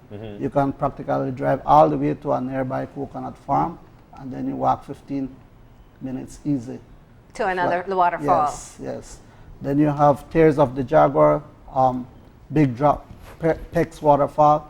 These are more Tears lengthy. of the Jaguar. Yes. That's a serious name. These are more lengthy. So Okay. you got to come in early in the morning. Yeah. And then that stems all the way to the lower Bokawina and upper Bokawina as well. Yeah. So that would be like a 4 to 5 hour trek. Okay. Yeah.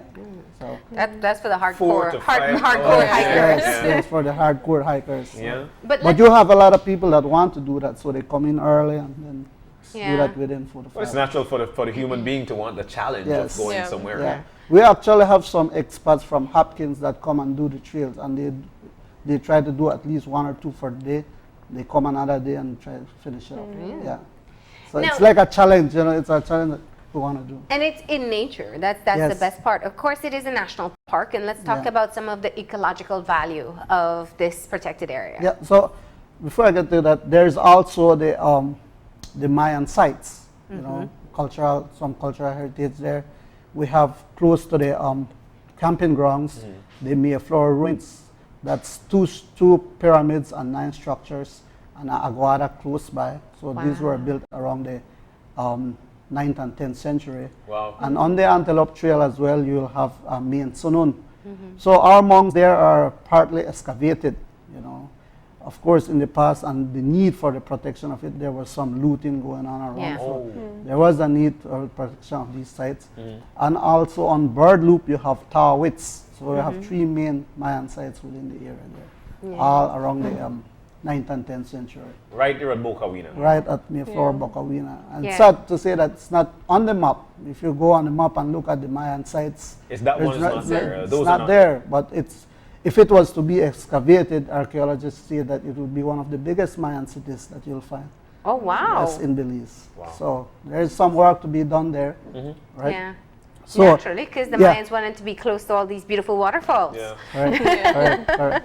So the watershed that we are protecting now, they go channel to Dog Creek, Freshwater Creek, which stems all the way into the main rivers and into Commerce Bight Lagoon and Freshwater Lagoon, and then into the sea. Yeah. So all of the going down that way, the people benefit from the water that we are protecting, right? We are also protecting species of the 5 cats. We have evidence of them within the park: the jaguar, the puma, the margay, the ocelot, right? One more. Jaguarunde. Jaguarunde. Yes. Right, sorry. Don't let you off the hook And like yeah, that. no. Thank you. And then we also have, from 2015, thereabout, we have sightings of 2 troops of howlers, and they're still there.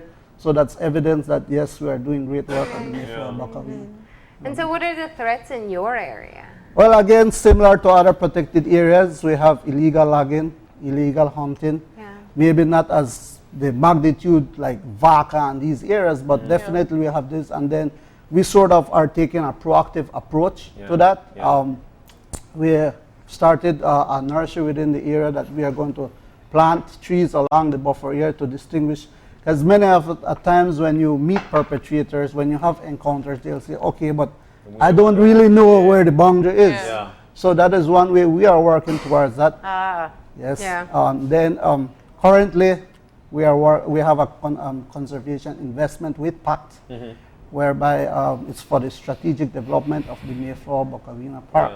So you're looking at 1, financial sustainability, and 2, the conservation and preservation of the ecosystems within the area. Fantastic. Right. So at the end of the day, we're looking at more community awareness. Yeah. Again, like what Maria rightly mentioned, the buy-in from the community it's Yeah. really hard. You want them to have that stewardship, so you have to get in there. But we realize that it's hard to get to the older generation, so we have to penetrate From the the young youths. Yes. Yeah. So a lot of community involvement, school presentations, much Okay. needed. We're looking at increasing enforcement. Through this 3-year project, we're going to have additional boots on the ground. Okay. Right? So Okay. more monitoring, more patrol Yeah. to emphasize that effectiveness of management of the PA. Biodiversity monitoring with Yeah. UB, right? And then the financial sustainability aspect.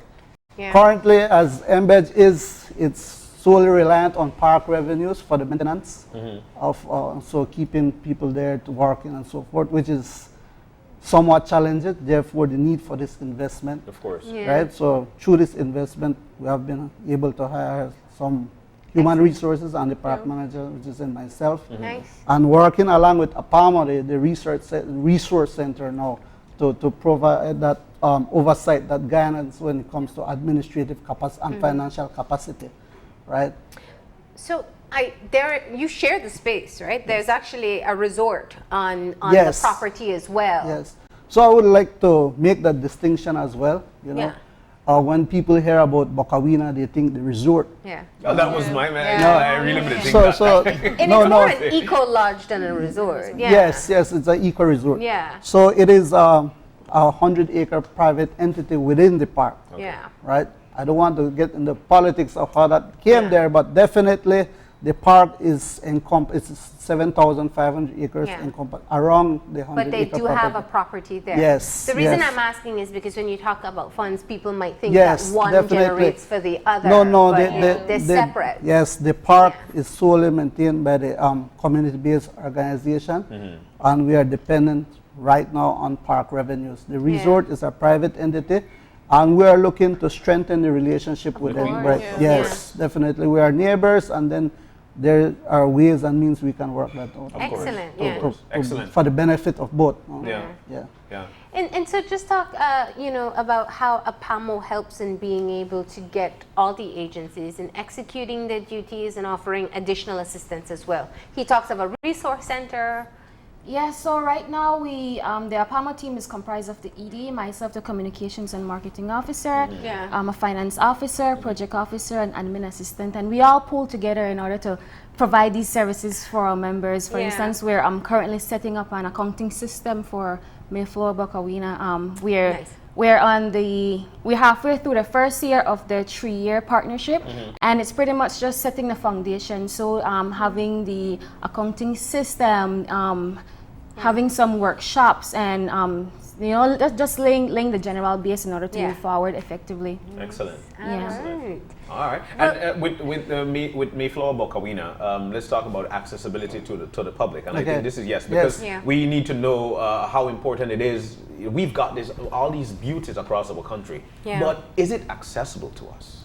Definitely, it's an easy reach. I mean, right outside down. mainly public transportation at the moment.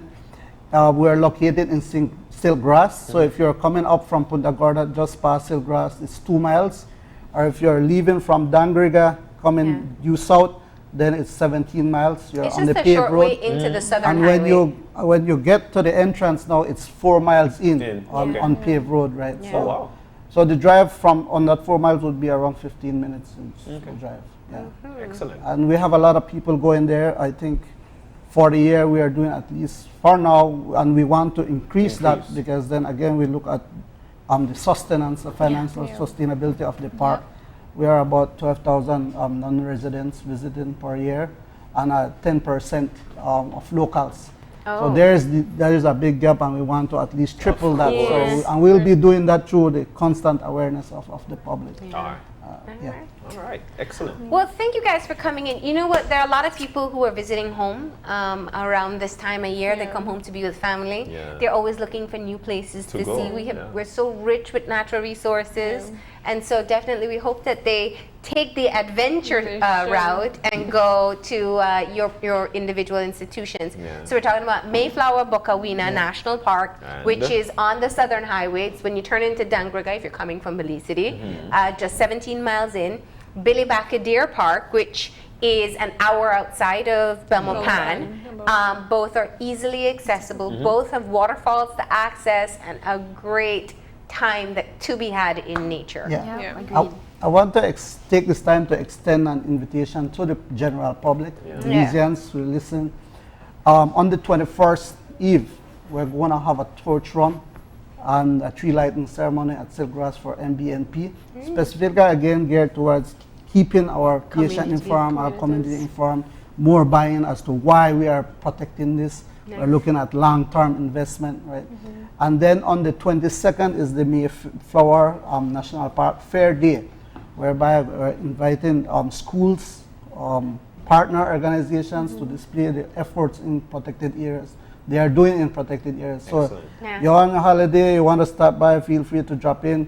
Entrance is free to the public, and we're going to have activities at least for the day. You know, we like free. Well, yes, definitely. Yeah. Well, guys, thank you so much for dropping in. Excellent. Of course, this is a collaborative effort. You work along with the Palmont Pact, and you know, it's good to know that the work continues in maintaining or protected areas. Thank you so much. Thank you for having us. We are going to go ahead and take that final break now. When we come back, we'll have our wrap up, so stay tuned.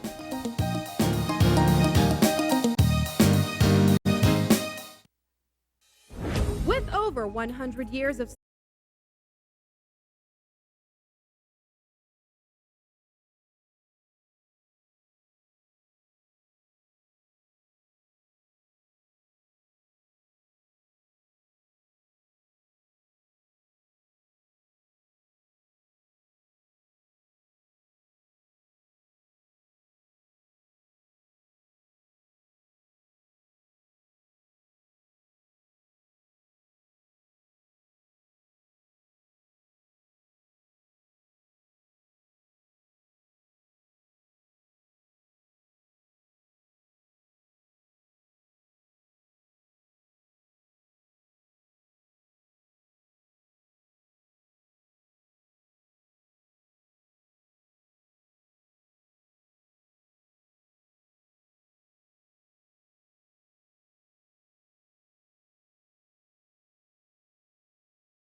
And we are back. And just like that, we're completely out of time. And we want to say a big thank you to all our guests for this morning. The conversation was very, very good. Thank you to Dr. Cuellar. We know exactly what we need to do, especially starting a new year. It's always best to get your checkup. So thank you, Dr. Cuellar.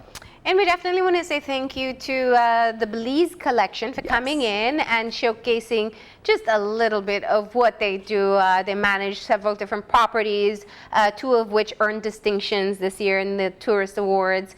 So you're talking about the Restaurant of the Year and the Hotel of the Year. One of the things that we definitely do encourage is that you need to travel within Belize, and when you have destinations or resorts and hotels that offer Belizean rates, take advantage of it. And maybe right now you won't get the best rate because it's peak season, but wait until those rates do kick in and take advantage of it then, so that you can be the ambassador to tell people about all the beautiful places that exist. Definitely. And of course, if you're able to go around this time of the year, it's always good to meet new people and tell them about what your country has got to offer. You're an ambassador to your country. When you buy in Belize, you build Belize.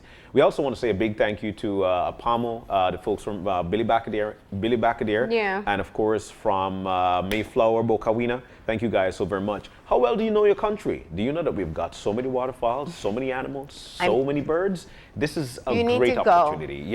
This is I'm a great going to challenge opportunity. you to the Antelope Falls. Yeah. I hear what, 15 minutes trek? How many? 45 minutes. 45 minutes trek. That's one of the tougher hikes I've done. But it's a trek to beauty. But you know how I came down? Rappelling down the waterfall. So that was worth it.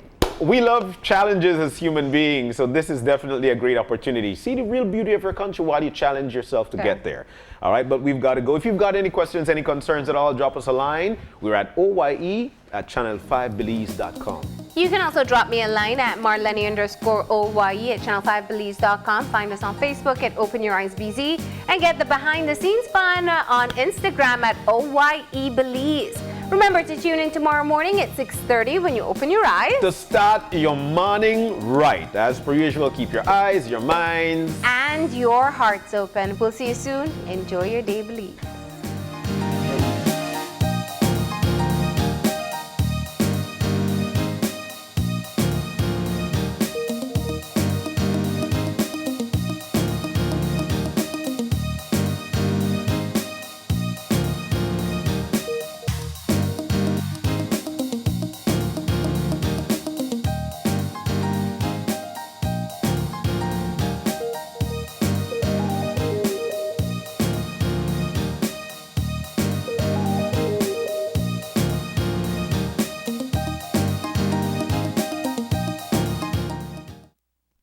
Open Your Eyes was brought to you by the Belize Bank. Our country, your bank.